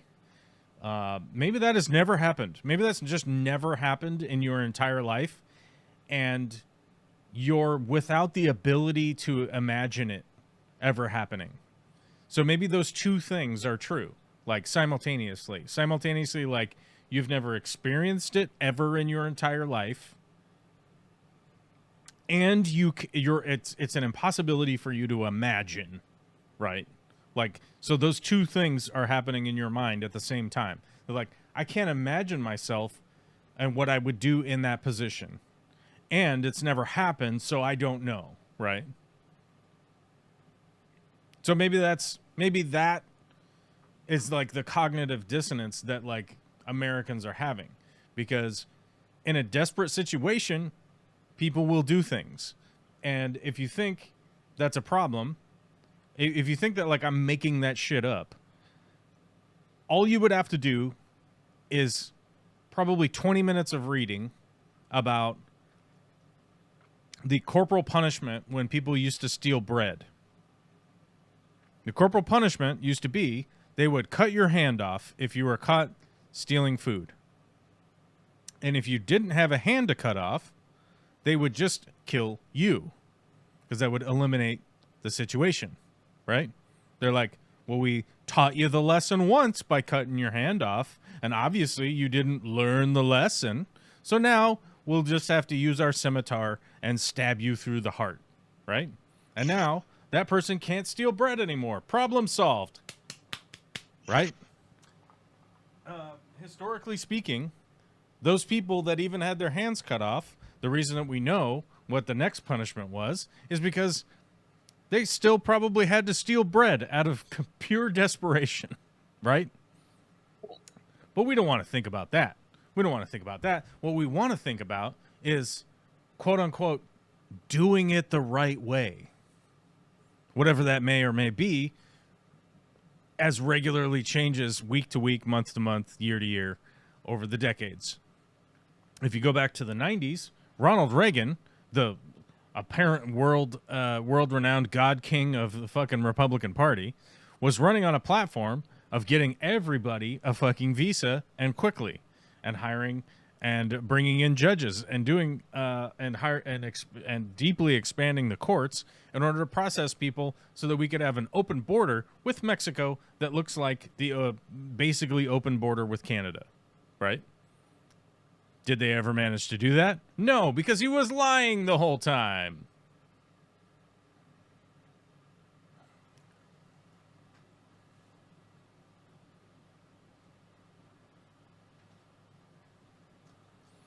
There are programs that help people get work visas. I've had family members do that. Came and worked in the fields and went back. It took him weeks, and he was working in the U.S. I understand that there is a possibility that sometimes it only takes a couple of weeks for people to get certain paperwork and getting certain things done. I get it. That has happened. Sure. Is that how everything always happens forever? Because the one family member that you know, right? Like, we can't look at the world with simply like, oh, here's this anecdotal story. So because my, who is it? Your family member. So let's just say it's just for speaking terms, it's your uncle or something, right? And your uncle comes from an affluent family in Oaxaca, Mexico, right? And they have access to a computer, they have access to cell phones, they already have documentation of who they are, right? And they're able to go through that process, and it takes a couple of weeks.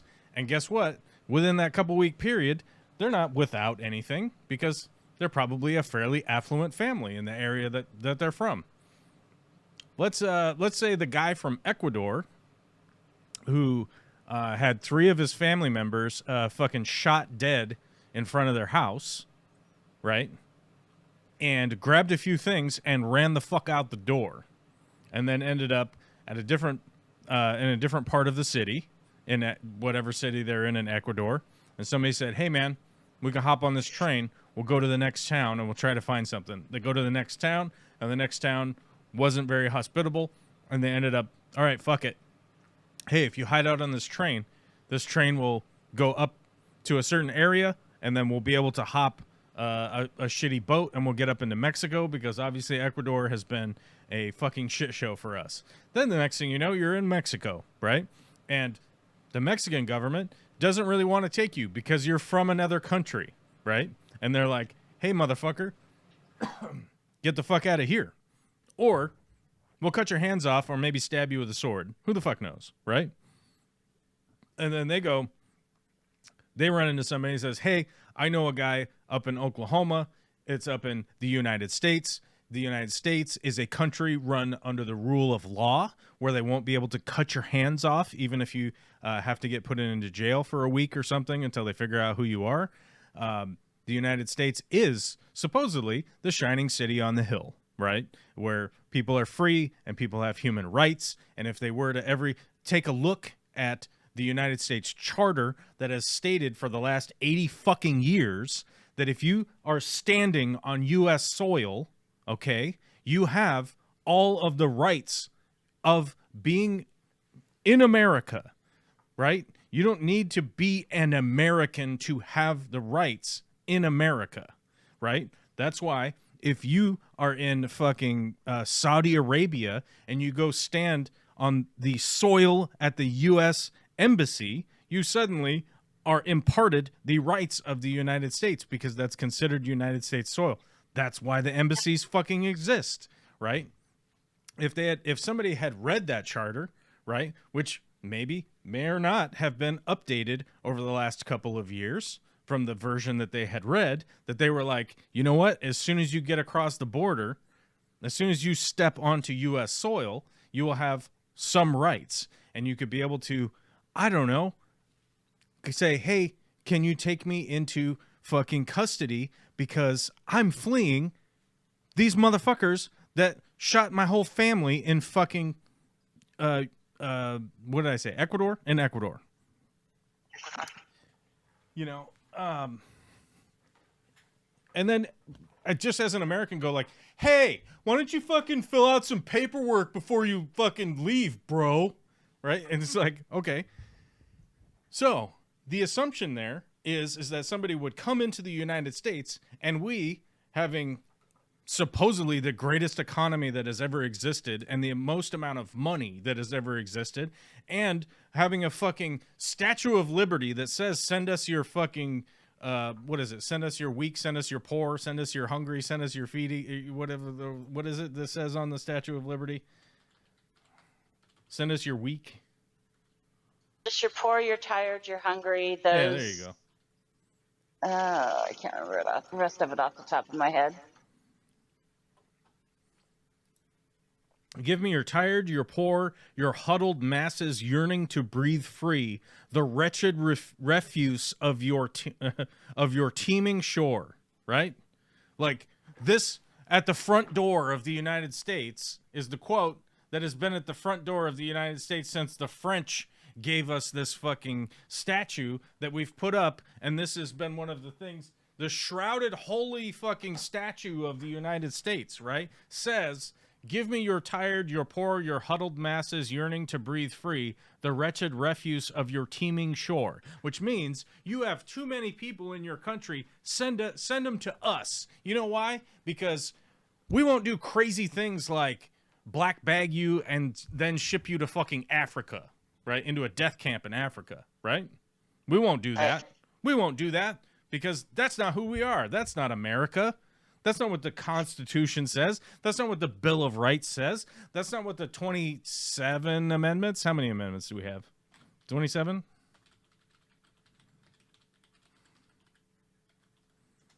I thought it was 27. Yeah, it's 27. Okay, fuck. I was almost going to be wrong there, right?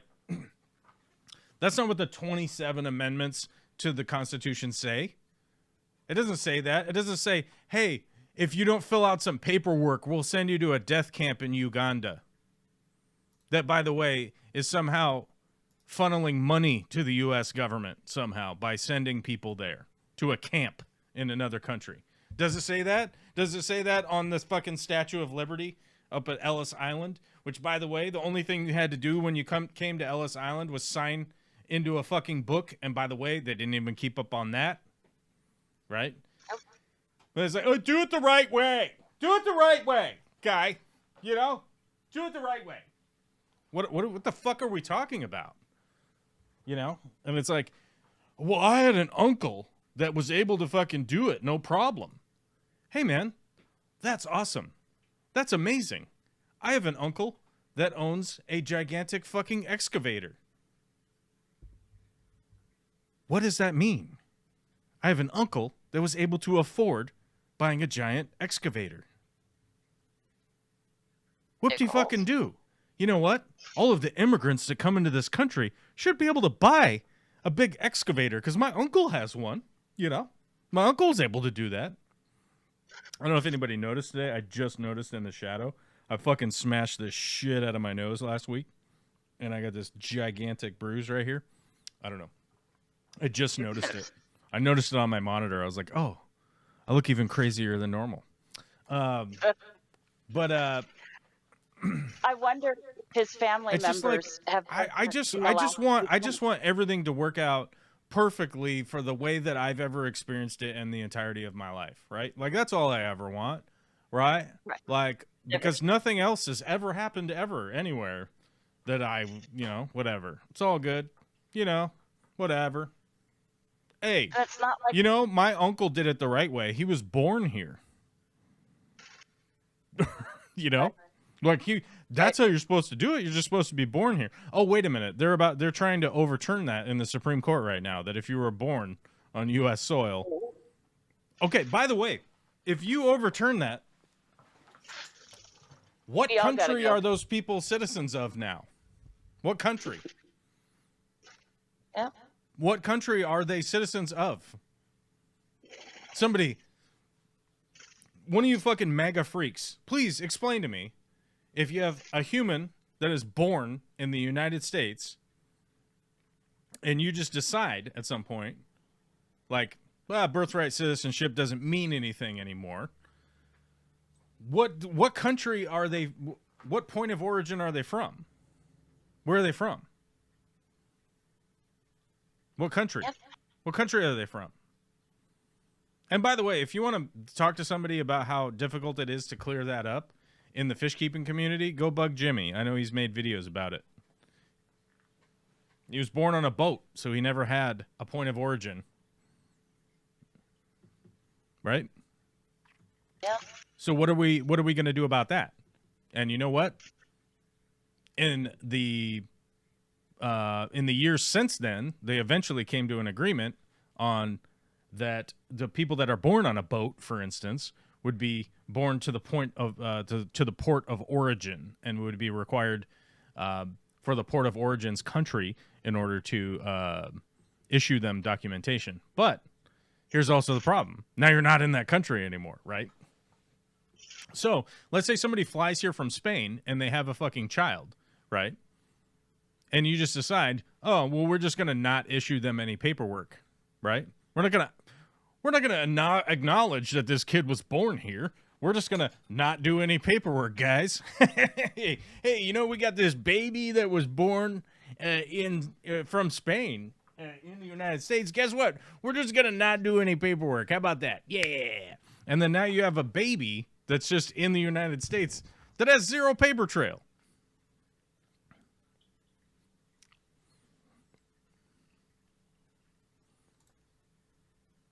That has zero paper trail. There's just no paper trail anymore. As an American born in another country, you're still not part of that country because they don't have birthright citizenship, depending on what country you're talking about. There's 268 countries now. How many countries now? Oh, a lot. How many countries in the world now? I'm not interested in your AI fucking horse shit. Oh, there's only 195 now.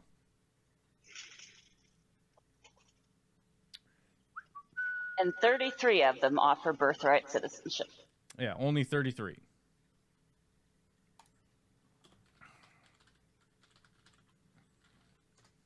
Yeah, so, yeah, you aren't a part of any of those countries that don't have birthright citizenship.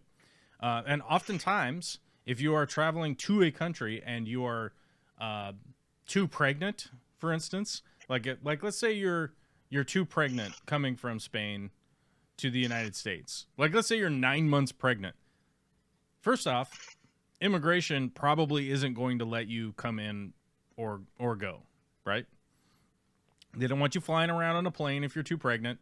You could have a baby in mid-flight. Now, as much as they try to stop that from happening, and one of the big reasons for that is that, like, it's not exactly the healthiest place to have a baby is on a fucking Delta jetliner over the Atlantic, you know?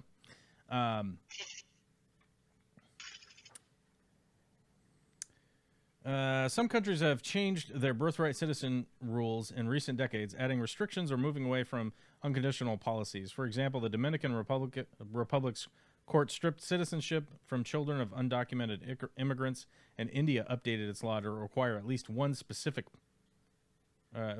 parent to be an Indian citizen.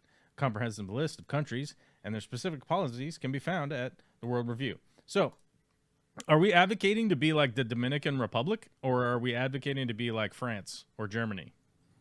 Are we advocating to be like India, or are we advocating to be like Canada? Are we advocating to be like whom?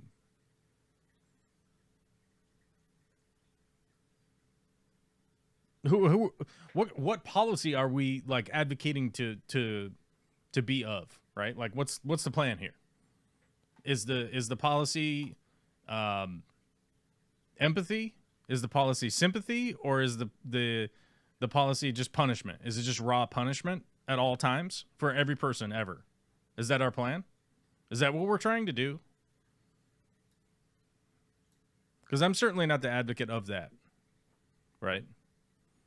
But the types of policies that are being passed are the advocate of that, which is why I am opposed.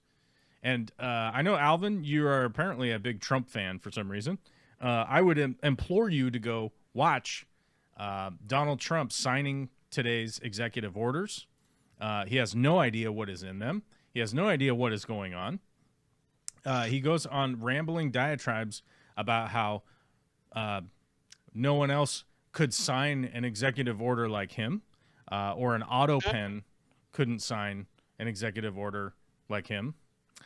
He goes rambling on about how Biden would have never advocated for an open border, because obviously Biden didn't even know what was going on, right? And once again, my argument has been this whole entire time is that Biden did not have an open border. First and foremost, how are you going to get a number of how many people they're encountering at the border if the border was open? right? If the border was open, how are you even getting immigration numbers at all? Are there people just standing there counting them? No. The numbers that we have are from people actually being encountered by Border Patrol agents. Therefore, not an open border. Have you driven down to the border to go across it? I've gone across it lots of times. I haven't recently gone across the Canada one because Canada wouldn't let me in for a long time, although I'm going up there soon because they're letting me in now. But I've been across the Mexico border a bunch of times. I've been across the Canadian border a bunch of times. This shit is not open. It's not an open border. We've never had an open border in the United States except in the early 1800s, if that. I mean, this weekend I spent time at a military installation that was originally built by the British. Witchy Cat? What are those early British guys? What's the something company? The India. It's a tea company. Is that what you're thinking? Yeah, of? those guys. Who are those? What the fuck? Huh? East India Tea Company, I think. Let me double check. Yeah, no, it wasn't those. HMS, I think. Oh, hold on. No, that's Her Majesty. Roche Harbor Inception. I don't know. I don't even know. I'm putting weird words in. Who are those fucking guys? Who are those guys? Those guys. Captain Lopez de Haro was the first European to sail to the San Juans. The harbor was named for Lieutenant Richard Roche, a member of the British scouting party during the early 1800s. English-American settlers. Where the fuck? Where is it?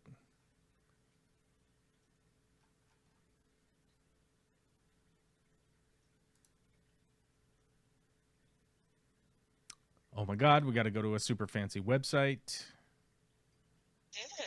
Ooh, fancy website for Roche Harbor. This is where the rich people live, by the way. I was here this weekend. I was in Roche Harbor and Friday Harbor, tooling around with the family. We didn't break off with the like what I did this or what I did this weekend. We didn't break up with. We didn't start out with that today, so we don't have that. Hotel de Haro was built in 1886. I saw that old thing today on Saturday, and it's an old hotel built in 1886. And they are the rich people are deeply expanding this small town. Somebody has built a giant, looks like a castle of some kind on the hill. It's fucking crazy. Come on.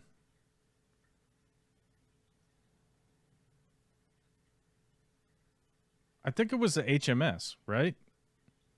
Who are those guys? Royal Marines? It stands for Her Majesty.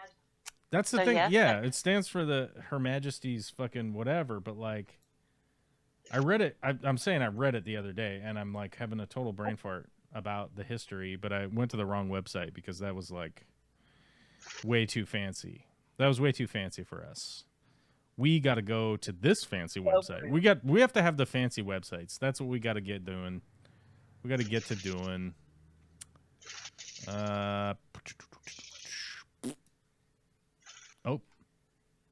History. Where's the history? Prehistoric? We don't want the prehistoric. Oh my God. What is happening? Back. What is happening? I need like the Wikipedia or something. What the fuck? I read about this week. Okay, we got to go to the wiki. We're going to the wiki, guys, because I read on the wiki earlier this week, and here it is. Okay, it all makes sense now. It all makes sense. Don't worry, it'll all make sense. I will admit, I would not mind living on San Juan Island. I just have no idea what the fuck I would do out there. I probably would end up having to work in kitchens again because that's a big deal.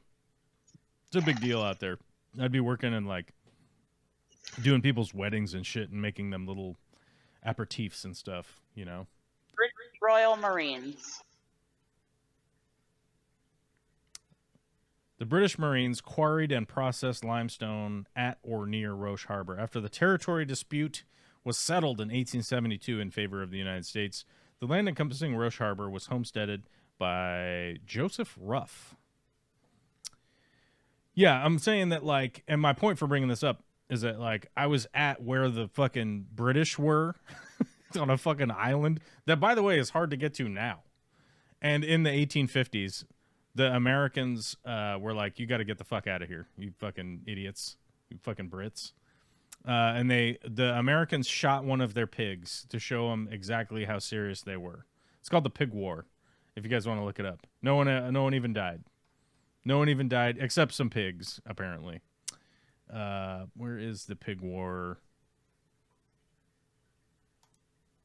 Thriving Coast Salish community known as the Wella'ak. I'm sure I'm mispronouncing that. Yeah, the Salish roots run deep there, but, like, they just aren't allowed to live there anymore. It's just all white people now. So unfortunate. It's unfortunate, but I think that they're still there. They just weren't at the restaurant when we were there. You know what I mean? Like, right. They didn't, like, roll up at the restaurant like, "Hey, we're still here. Don't worry about it." You know, they weren't telling us about it. But the thing is that, like, this, especially this time of year, it's like rich people are there because you boat up there. You boat up there in your big motor yacht. You know. I'll find some images here. I took some images with my camera, but I guarantee you somebody else has taken a bajillion fancy pictures of the riches that is Roche Harbor. And like I said, the environment there really suits me, and I would have a great time living there probably. I just could not afford it. It's not possible. Crazy. And I'm not sure. Like, this is the Hotel Harrow that was built. What did we say? 1886. But you can see up on the hill here. There's all these, like, new fancy developments going on up at the top. But we used to go here when I was a kid. Me and my dad would take out our little boat, and we'd fucking rage around the Puget Sound like total assholes, like you're not supposed to.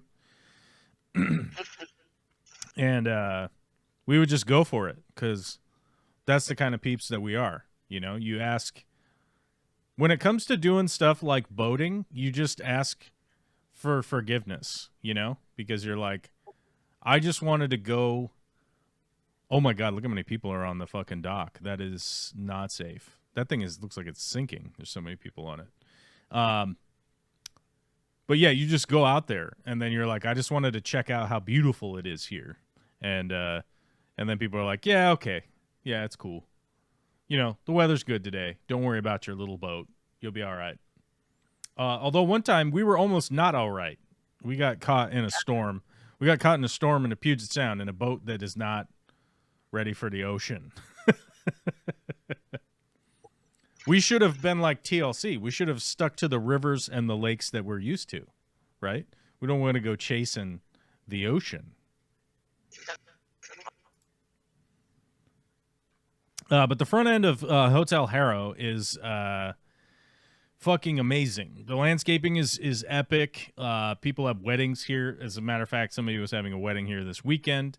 There were a few times that I went out here to go cater weddings. It is a very beautiful place. I have no idea how much it costs. I guarantee you it's out of my price range. Unless there's some kind of handshake deal you could get somewhere, which seems doubtful for a guy like me. The rich people don't like me. They don't like the cut of my jib, you know? So I probably won't get a deal. We probably won't get married here. And Vicky said she would rather get married in the woods. And I was like, we're in the fucking woods. Can you not see the fucking trees everywhere? We're surrounded by trees. But yeah, it's a beautiful place. I love it. Like I said, would you like to move out there? Sure, but I can't afford the property, first and foremost. Hippity hoppity, get off my property, as it were. And can't afford the property, and I'm not sure what I'd be doing out there for work. It would be Probably being a handyman for the rich people who don't ever want to pay for anything, right? They don't want to. They don't want to. They don't want to pay for anything because they're rich. You don't get rich by giving people money.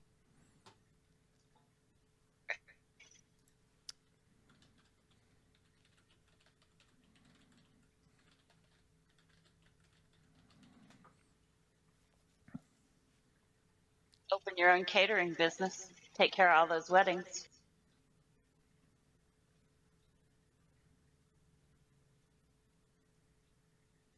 What's that? Said you could open your own catering business. Take care of all those weddings.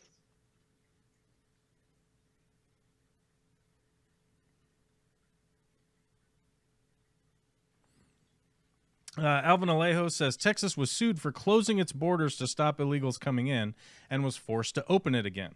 Okay, let's go over this then. I am more than happy to discuss this topic and maybe shine some light on the situation because I've heard this recently from a bunch of MAGA people that, oh my God, Texas was sued. Okay, first and foremost, Texas does not get to grant people U.S. citizenship. Just the same way that Rhode Island is not allowed to grant people U.S. citizenship, just the same way that Wyoming isn't, or Alaska, or Florida, or Georgia, or Michigan, or Minnesota, or Idaho, or California, or Oregon, or Colorado, or New Mexico, or Alabama, or Arkansas, and go down the list. I can keep going down all 50 if you really want me to.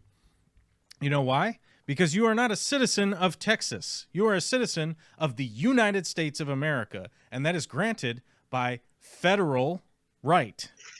And from here, from the Texas Tribune, the United States Supreme Court on Monday ordered Texas to allow federal border agents access to the state's border with Mexico, where Texas officials have deployed miles of concertina wire. The order did not explain justices' decisions. For now, it effectively upholds longstanding court rulings that the Constitution gives the federal government sole responsibility for border security. Okay? In October of last year, Texas sued the federal government after Border Patrol agents cut some of the wire strung along the Rio Grande, according to the Department of Homeland Security, destroyed the state's property and interfered in Texas border security efforts.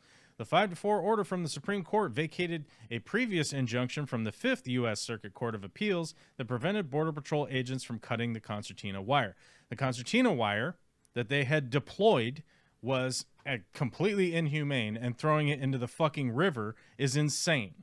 It is insane to put concertina in the wire, or concertina wire in the water, and have, if somebody is swimming across the water and you decide to throw fucking razor wire in there, what do you think is going to happen? Someone is going to be harmed in the process of doing that, right? At some point, somebody should be held liable for committing harm to other humans, because that is against the law in the United States. Right? Am I allowed to go cut up an immigrant in the United States? In the jurisdiction of the United States, am I allowed to go stab or shoot or rape or pillage or do any of that stuff just because they're not U.S. citizens? The law in the United States does not only extend to citizens, right? If you happen to be here from Germany, can I molest you? Is that legal? You can't just be breaking the fucking law. Somebody is responsible for having broken the law, right? If you're just deciding as a Border Patrol agent that you're going to deploy fucking razor wire into a river and someone is harmed for it, a crime has been committed. Right? Yeah. Do we not give a fuck about the rule of law anymore? Do the fucking MAGA people not give a fuck about law and order? The blue line. Oh, we got the blue line. America. By the way, your president decided to sign an executive order today to try and send people to jail for burning the United States flag. A constitutionally protected freedom of speech activity that has been brought up into the Supreme Court many, many times. That is a protected freedom of speech. And now he wants to jail people over your speech. And by the way, this is just the start. This is the start of eliminating freedom of speech in the United States. Through executive order from one person. One person just decides, now you get to go to jail because you burned a flag. So I can burn a Mexican flag that's apparently not against the rules. I could burn a South African flag. Should I get a South African flag out on my lawn and light it on fire in protest of whatever? I don't know. Is it illegal to burn cloth now?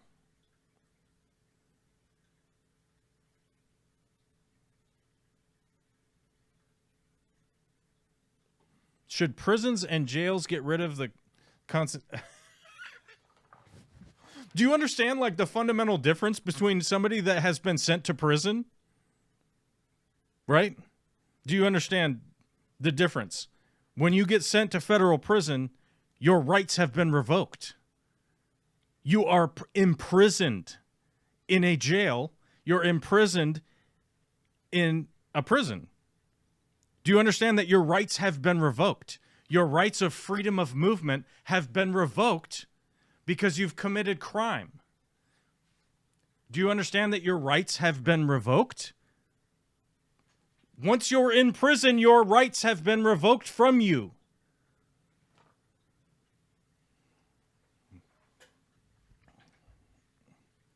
Do you get it? You get that your rights have been revoked when you're in prison. Do you get what I'm saying? That will probably be taken to court and lose. Okay, what's going to happen to the people that are harmed from it before it goes through the court process? And by the way, who's to say that it's going to lose in court? When you have Supreme Court justices that went to high school together, when you have Supreme Court justices that both worked on the Bush and Gore case in Florida with the hanging Chad and all that nonsense.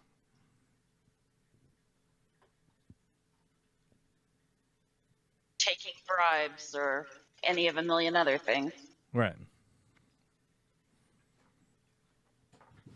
Wondering how And let many me ask you, minutes it'll and take. actually, let me ask a question. Why isn't there razor wire on Trump's wall?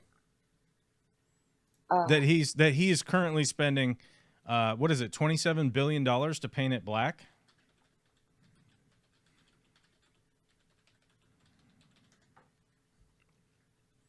How much is it costing to do that? I think the ticket price is $27 billion to paint the wall black.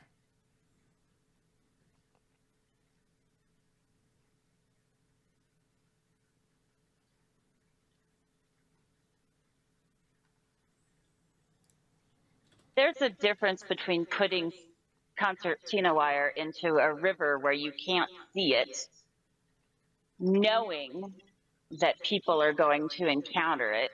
Sorry, Sorry, $2.7 billion. I got my decimal point wrong, right? Slightly. Like, Off. we're going to spend $2.7 billion painting the border wall that, by the way, doesn't have concertina wire on it. I wonder why. Right? You got billions and billions and billions and billions of dollars worth of funding for a border wall, which, by the way, still has to have its turrets manned by humans, right? And for any human person that I've ever talked to this about the stupid-ass border wall, okay, go look, fly over to China and go look at the Great Wall of China. And one of the things that you will notice about the Great Wall of China, there's housing built into it. If you look at the turrets, the Great Wall of China, Big old barracks. there's barracks at every fucking intersection.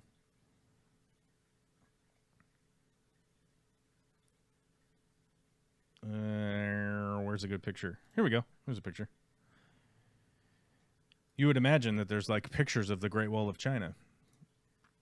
So if you look at the Great Wall of China right here, you will understand fence technology, okay? Fence technology forever has a fundamental need.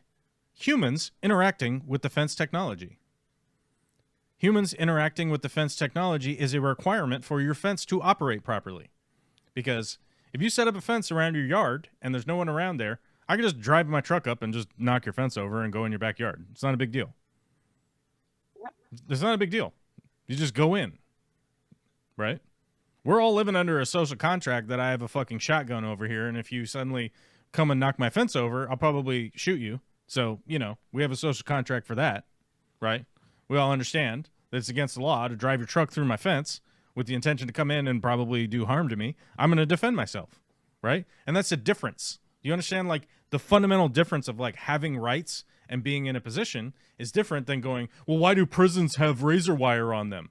Because your rights have been revoked by the social contract that we're living in that, like, oh, you raped somebody, so we sent you to prison for 15 years, right?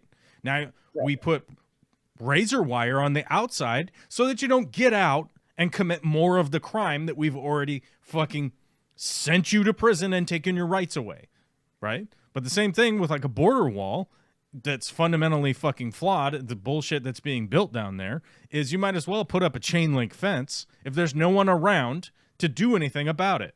So you could put 100 miles of razor wire down there,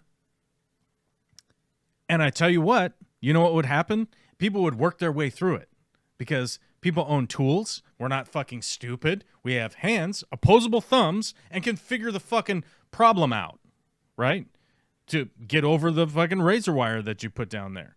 So the only reason to put razor wire into the fucking river is you know that this is going to cause harm to somebody. And as people who live within society, if you are somebody who is actively doing something to cause harm to another human, you have broken the social contract and you probably need to be put into fucking prison, surrounded by razor wire and guys with guns to stop you from coming out until we feel like you've been rehabilitated or at least punished long enough that you aren't going to do it again, right?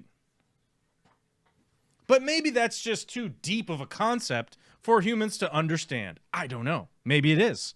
Maybe we've all lost our goddamn minds and it's too difficult to understand things that have been around for thousands of years. I don't know.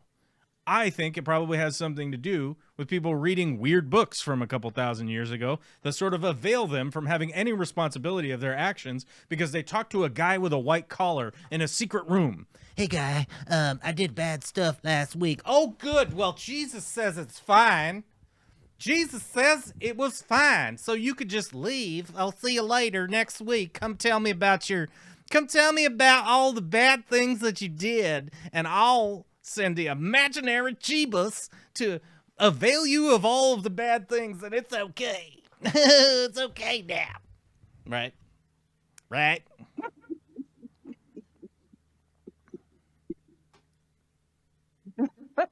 But we all have the hope that a fucking maniac in the White House right now, who, by the way, is putting up spray-painted fucking Home Depot decor all over the place to try and make it look appealing to fucking Putin's body double, right, who's showing up in fucking Alaska. We're allowing the fucking body double of supposedly the Russian fucking president, I say with air quotes, right, to just land in Alaska and come hang out? Who is invading one of our fucking allies, and we're just cool with that now? Like, we're just cool with that? Like, that's fine. We don't need to have any personal responsibility about just hanging out with dictators responsible for the deaths of thousands and thousands and thousands of people, right? We don't, fuck it. Who cares? It's fine. Doesn't matter. It's who cares? He only is responsible for over 1 million of his own casualties from his own country, right? Of all these conscripted people that he's sent into fucking war. That's fine. Let him land in Alaska so we could get fucking back rubs from him, right? Like, that's cool. Like, that's cool. Is that cool? Apparently. The same guy, by the way, who couldn't care less what laws you pass or Let's what see. laws are actually in Yes, place. I understand that, but with that logic, airports and other places that use C-wire should take it down because people will get hurt. On private property, you can put concertina wire or barbed wire of any kind on your private property where you're privately operating your business. That's why you see junkyards have razor wire around them. Yep. Somebody please tell me who owns the border. Well, that Who would be owns the the United border? States of Who's America. responsible for the border? The federal government, There not you go. people from Texas. Like, what the fuck, man? What if you were in the Navy and you decide to just go over to the Air Force's base and do whatever the fuck you want? Do you understand? Like, you're a representative from a different fucking branch, right? The state government isn't the federal government. The purview of the federal border is the federal. Do you understand the difference? It's like, oh, well, the guys from the jail just came to the prison and just started doing whatever the fuck they want. But it's like, hey, man, they have like a uniform and they said that they work at a thing, so it's fine. Okay, I guess, right? They've got prisoners too. It's like if the Marines just showed up at the Air Force and said, we're just going to fly your planes around. They wouldn't be allowed to do that. But, I'm trying to use the military as an example here because I know that you're in the military. But, like, do you just get to do whatever you want over in the Navy barracks if you're in the fucking Air Force? Right? If you're in the Army, do you just get access to the Space Force place? Like, hey, what's up, man? I know. Like, it's all good. Do you get to go to the sheriff's office? Do you get to go to do you get to just go into the sheriff's office and do whatever you want because you're in the Coast Guard? Like, no. These are all different agencies that have different fucking jurisdictions. And the jurisdiction of the fucking federal border is the federal government, right? Do you think Washington just gets to control the border between Canada and the United States? No. It's Border Patrol. Federal agents are up there right now at the border. Hey, Witchy Cat, could you call some of the fucking CPB and have them come out? Because I know that they're near you right now. Like, those are federal agents. Those aren't actually. Witchy Cat, you could give a perfect example here. Call a sheriff and have him come to your house. Please. He ain't coming. He's the fucking county guy. He's from the county. Call the state patrol. Call the state patrol actually might show up at your house before the sheriff does. Yes. But the one thing that we do know is that the federal Border Patrol agents would show up to your house 10 times faster than all of those other agencies because guess what they're doing? Patrolling the border and controlling the border. And guess who they work for? The federal government. They don't work for the state of Washington. Yes, they do. What do you call it? They work with them. They work like in cahoots. They're in cahoots, but they have completely different jurisdictions. It's like if I'm a cop in Seattle, right? That doesn't mean I'm a cop in San Francisco. Does that mean I'm a cop in Washington, D.C.? Does that mean I'm a cop? No, my jurisdiction is here. And if your state jurisdiction worker, right? Like, you don't have jurisdiction over federal. Like, we have, I don't know. It's fucking astounding. It's just fucking astounding to me. Like, do you think that, like, Texas are the people that make people into the United States? Citizens? No. United States citizens are appointed by the federal government. Biden did not open the border.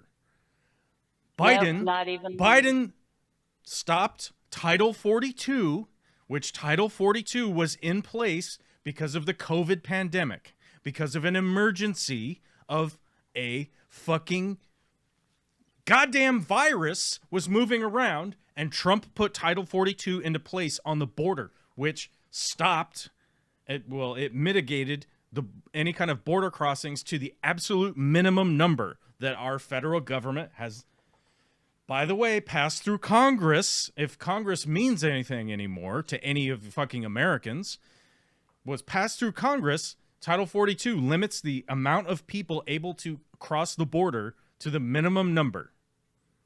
Title 42 is only usable in a time of emergency. So if you're at war, if there's a pandemic, if there is a whatever the other emergency is, storm or earthquake or volcano or whatever, like a natural disaster, you can implement Title 42. And if you somehow want to be on the side of that, the COVID pandemic is over, we don't need to wear masks anymore, we'll just start making up stories about fucking vaccinations and shit. We'll just start making up all this shit when we'll all just brainwipe ourselves to the fact that the goddamn COVID pandemic happened, that it was a real thing that actually fucking happened, which is, by the way, happened to most MAGA people are just acting like that shit never happened. You know why? Because your aunt that died, she's just been dead this whole time. She has no representation because she's just been dead this whole time. MAGA people do not give a fuck that people died. They don't care. They do not give a shit. They want to act like it never fucking happened.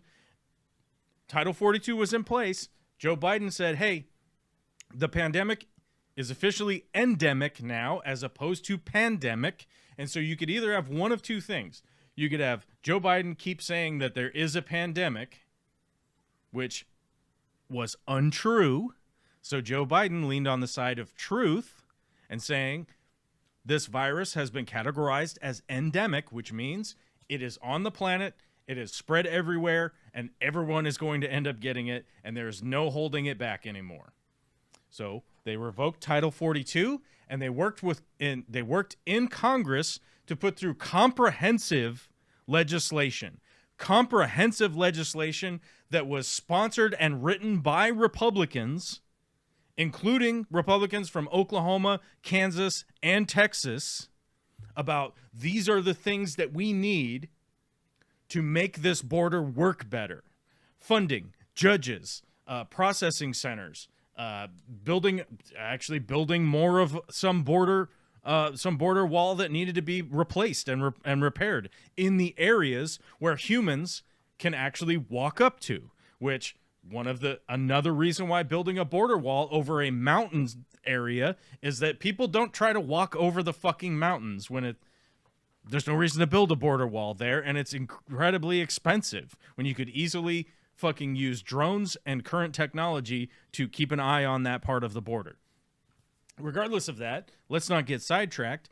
Joe Biden put that legislation through, and they had the votes in order to do it. They had the votes in order to put comprehensive legislation in place, and Donald Trump, who, by the way, is a felon, is a convicted fucking sexual assault, has been convicted of sexual assault, hung out with Jeffrey Epstein for fucking 15 years, defrauded countless fucking contractors, has been bankrupt 6 times. The only reason that he ever made money is because he was on a fucking reality TV show on NBC, where he supposedly fired Hollywood elites like the unknown Baldwin brother, right?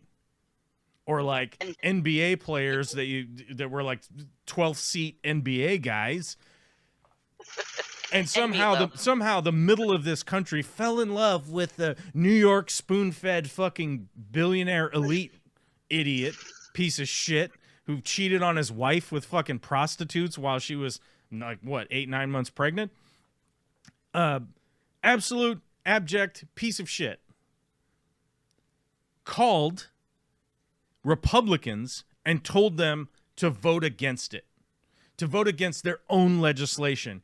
And they fucking gobbled up his fucking cum all goddamn day long and said, never mind, we're going to scrap voting on this. A legislation that they wrote. Yep. The Democrats came in and said, we want this. The Republicans came in and said, we want this. We need to put it all together. I'm going to argue and bicker, and we're going to come together, and we're going to reach a middle ground where all of these things can function, hopefully, in the best way that they possibly could. Right? And Donald Trump, who was not even the president of the United States, called, he tweeted about it. He truth socialed about it. Was his real social network. It's valid, right? It's a real thing. He truthed about it over and over again about how he was going to primary all of these people and whatnot. And he managed to persuade them for some unknown fucking reason, which it's probably he just owns blackmail on them, like Putin owns blackmail on him. And managed to fucking not bring that legislation to the table. Because if you remember, Mike Johnson, was it Mike Johnson at the time? No. It was Boehner? No.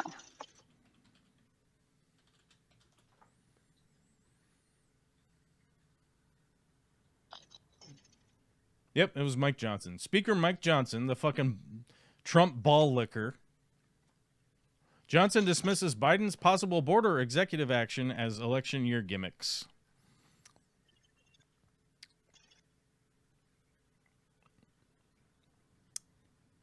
Weeks after the Senate GOP tanked a bipartisan deal on the border, the administration is considering taking executive action to address the issue, which they did, by the way, which stopped border crossings, which is the same thing that Title 42 had done. It's just limited the amount of people that were allowed to come in. But you don't want to be a president who is only operating through executive order, right? And by the way, that has been a long-standing Republican talking point.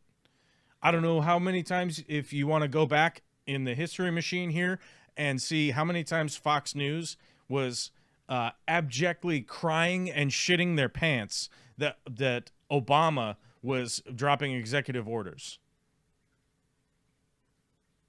Right? Biden. Yeah. Obama. I'm being specific here. Barack Hussein Obama was categorized as the executive in chief because he would have to utilize executive orders to pass things, which I disagree with then, and I disagree with it now.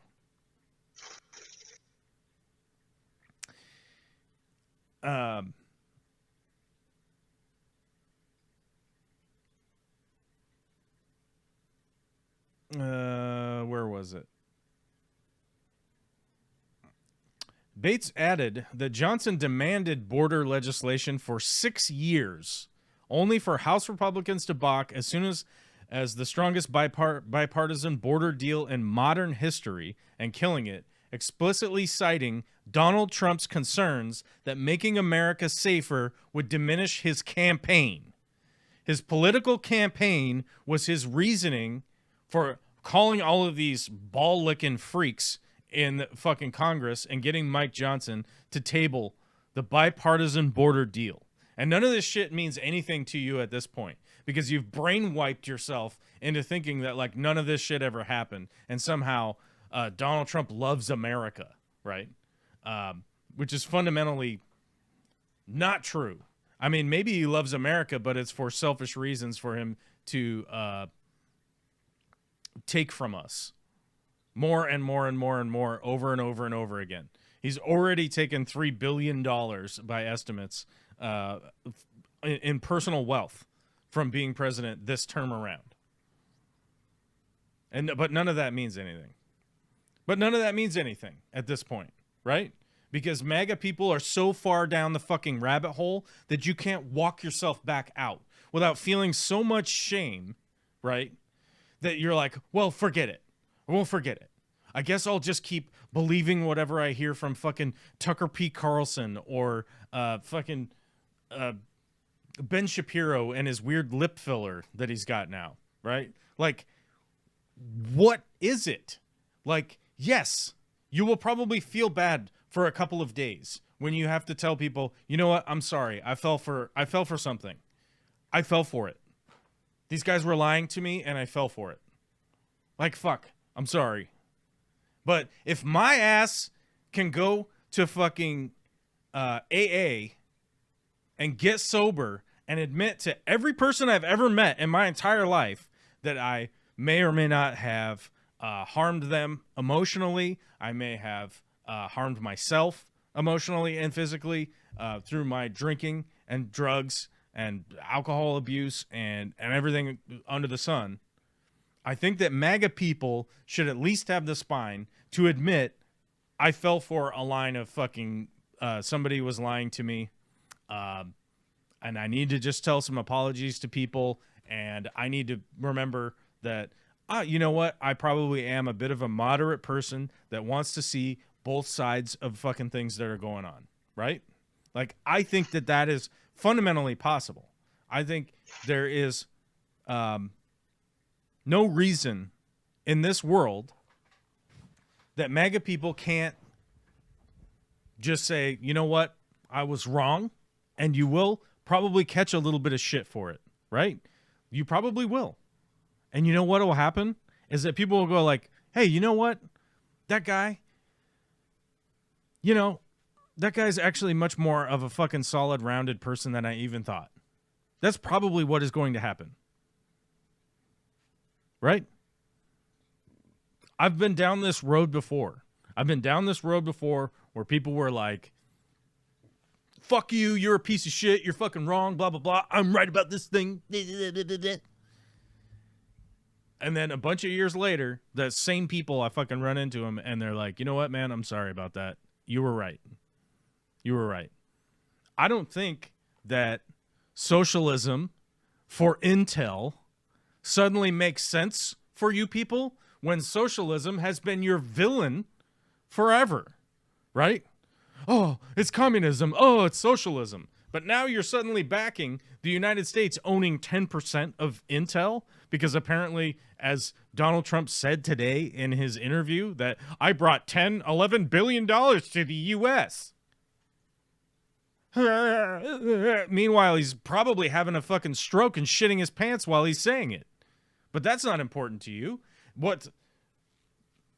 It's just, he said it was good, so I believe him.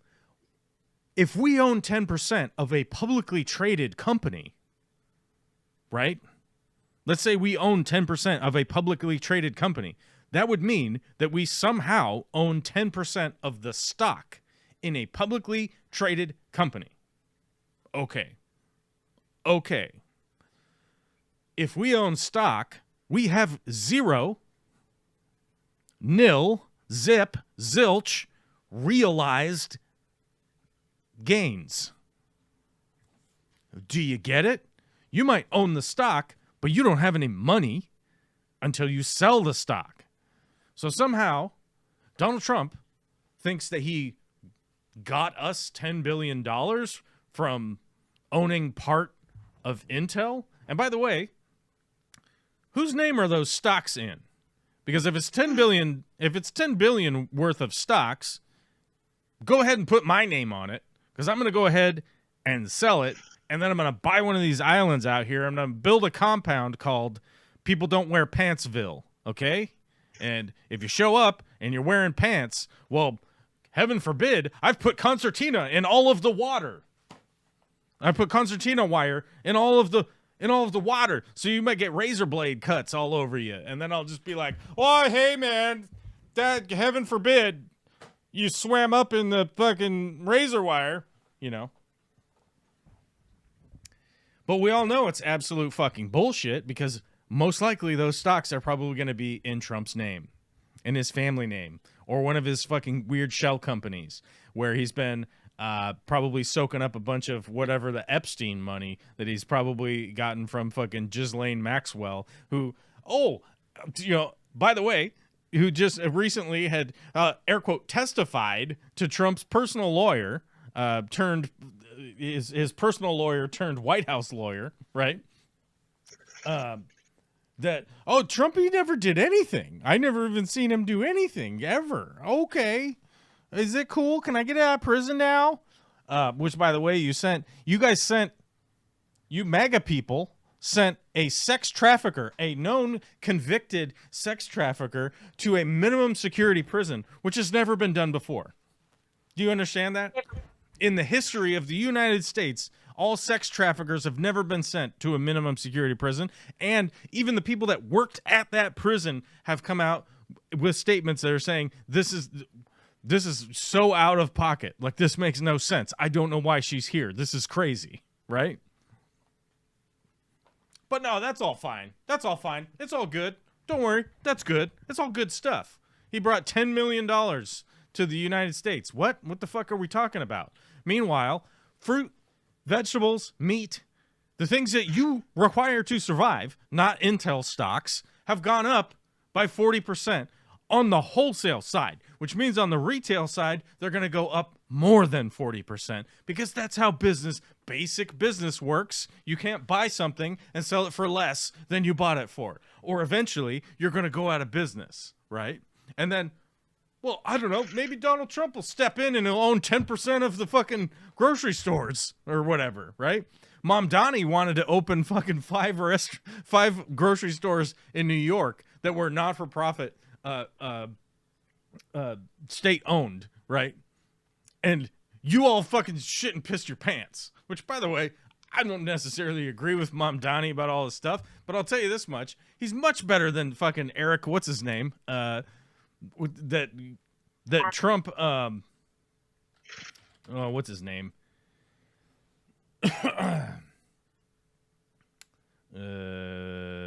Mayor of New York. Eric Adams. I always want to say Eric Davis for some reason, but Eric Adams, who, by the way, signed a deal with Donald Trump himself to temporarily commute his the charges of what were his charges? His charges were, they were all basically bribery based, right? Like whatever that was.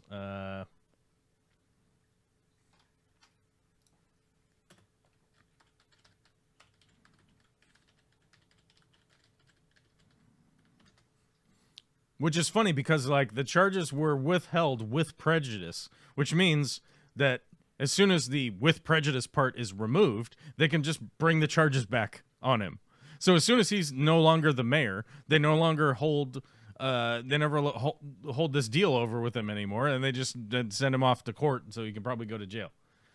In September 2024, federal prosecutors charged Mayor Adams with bribery, conspiracy, and wire fraud for allegedly accepting illegal gifts and foreign campaign contributions to influence city development projects. In February 2025, a memo from acting Deputy Attorney General Emil Bove directed prosecutors to dismiss the charges, arguing the case restricted Adams' ability to govern the city. The decision sparked protests and resignations from several Justice Department employees who believed it was politically motivated. Do you want, like, more corruption? Like, more, like, abject corruption? Right? Do you want more of that? How much do you need? How much do you need? Because at one point, Trump said, I could go out and shoot somebody on Fifth Avenue and you people would still vote for me. And I don't think he was wrong. I don't think he was wrong about that. Y'all been brainwashed that you're now, like, in a football fan club. You're essentially like an NFL football. You're like in the Philadelphia Eagles fan club. You're all wearing around uniform shirts and shit and cheering for them regardless if they win or lose. Tearing up the city, no matter which outcome it is. Yeah. Anyhow, we're supposed to back the blue, the party of law and order, right? The party of law and order just steps in and tells people, never mind with those charges. It's fine. Anyhow, I gotta go. I'll see you guys later.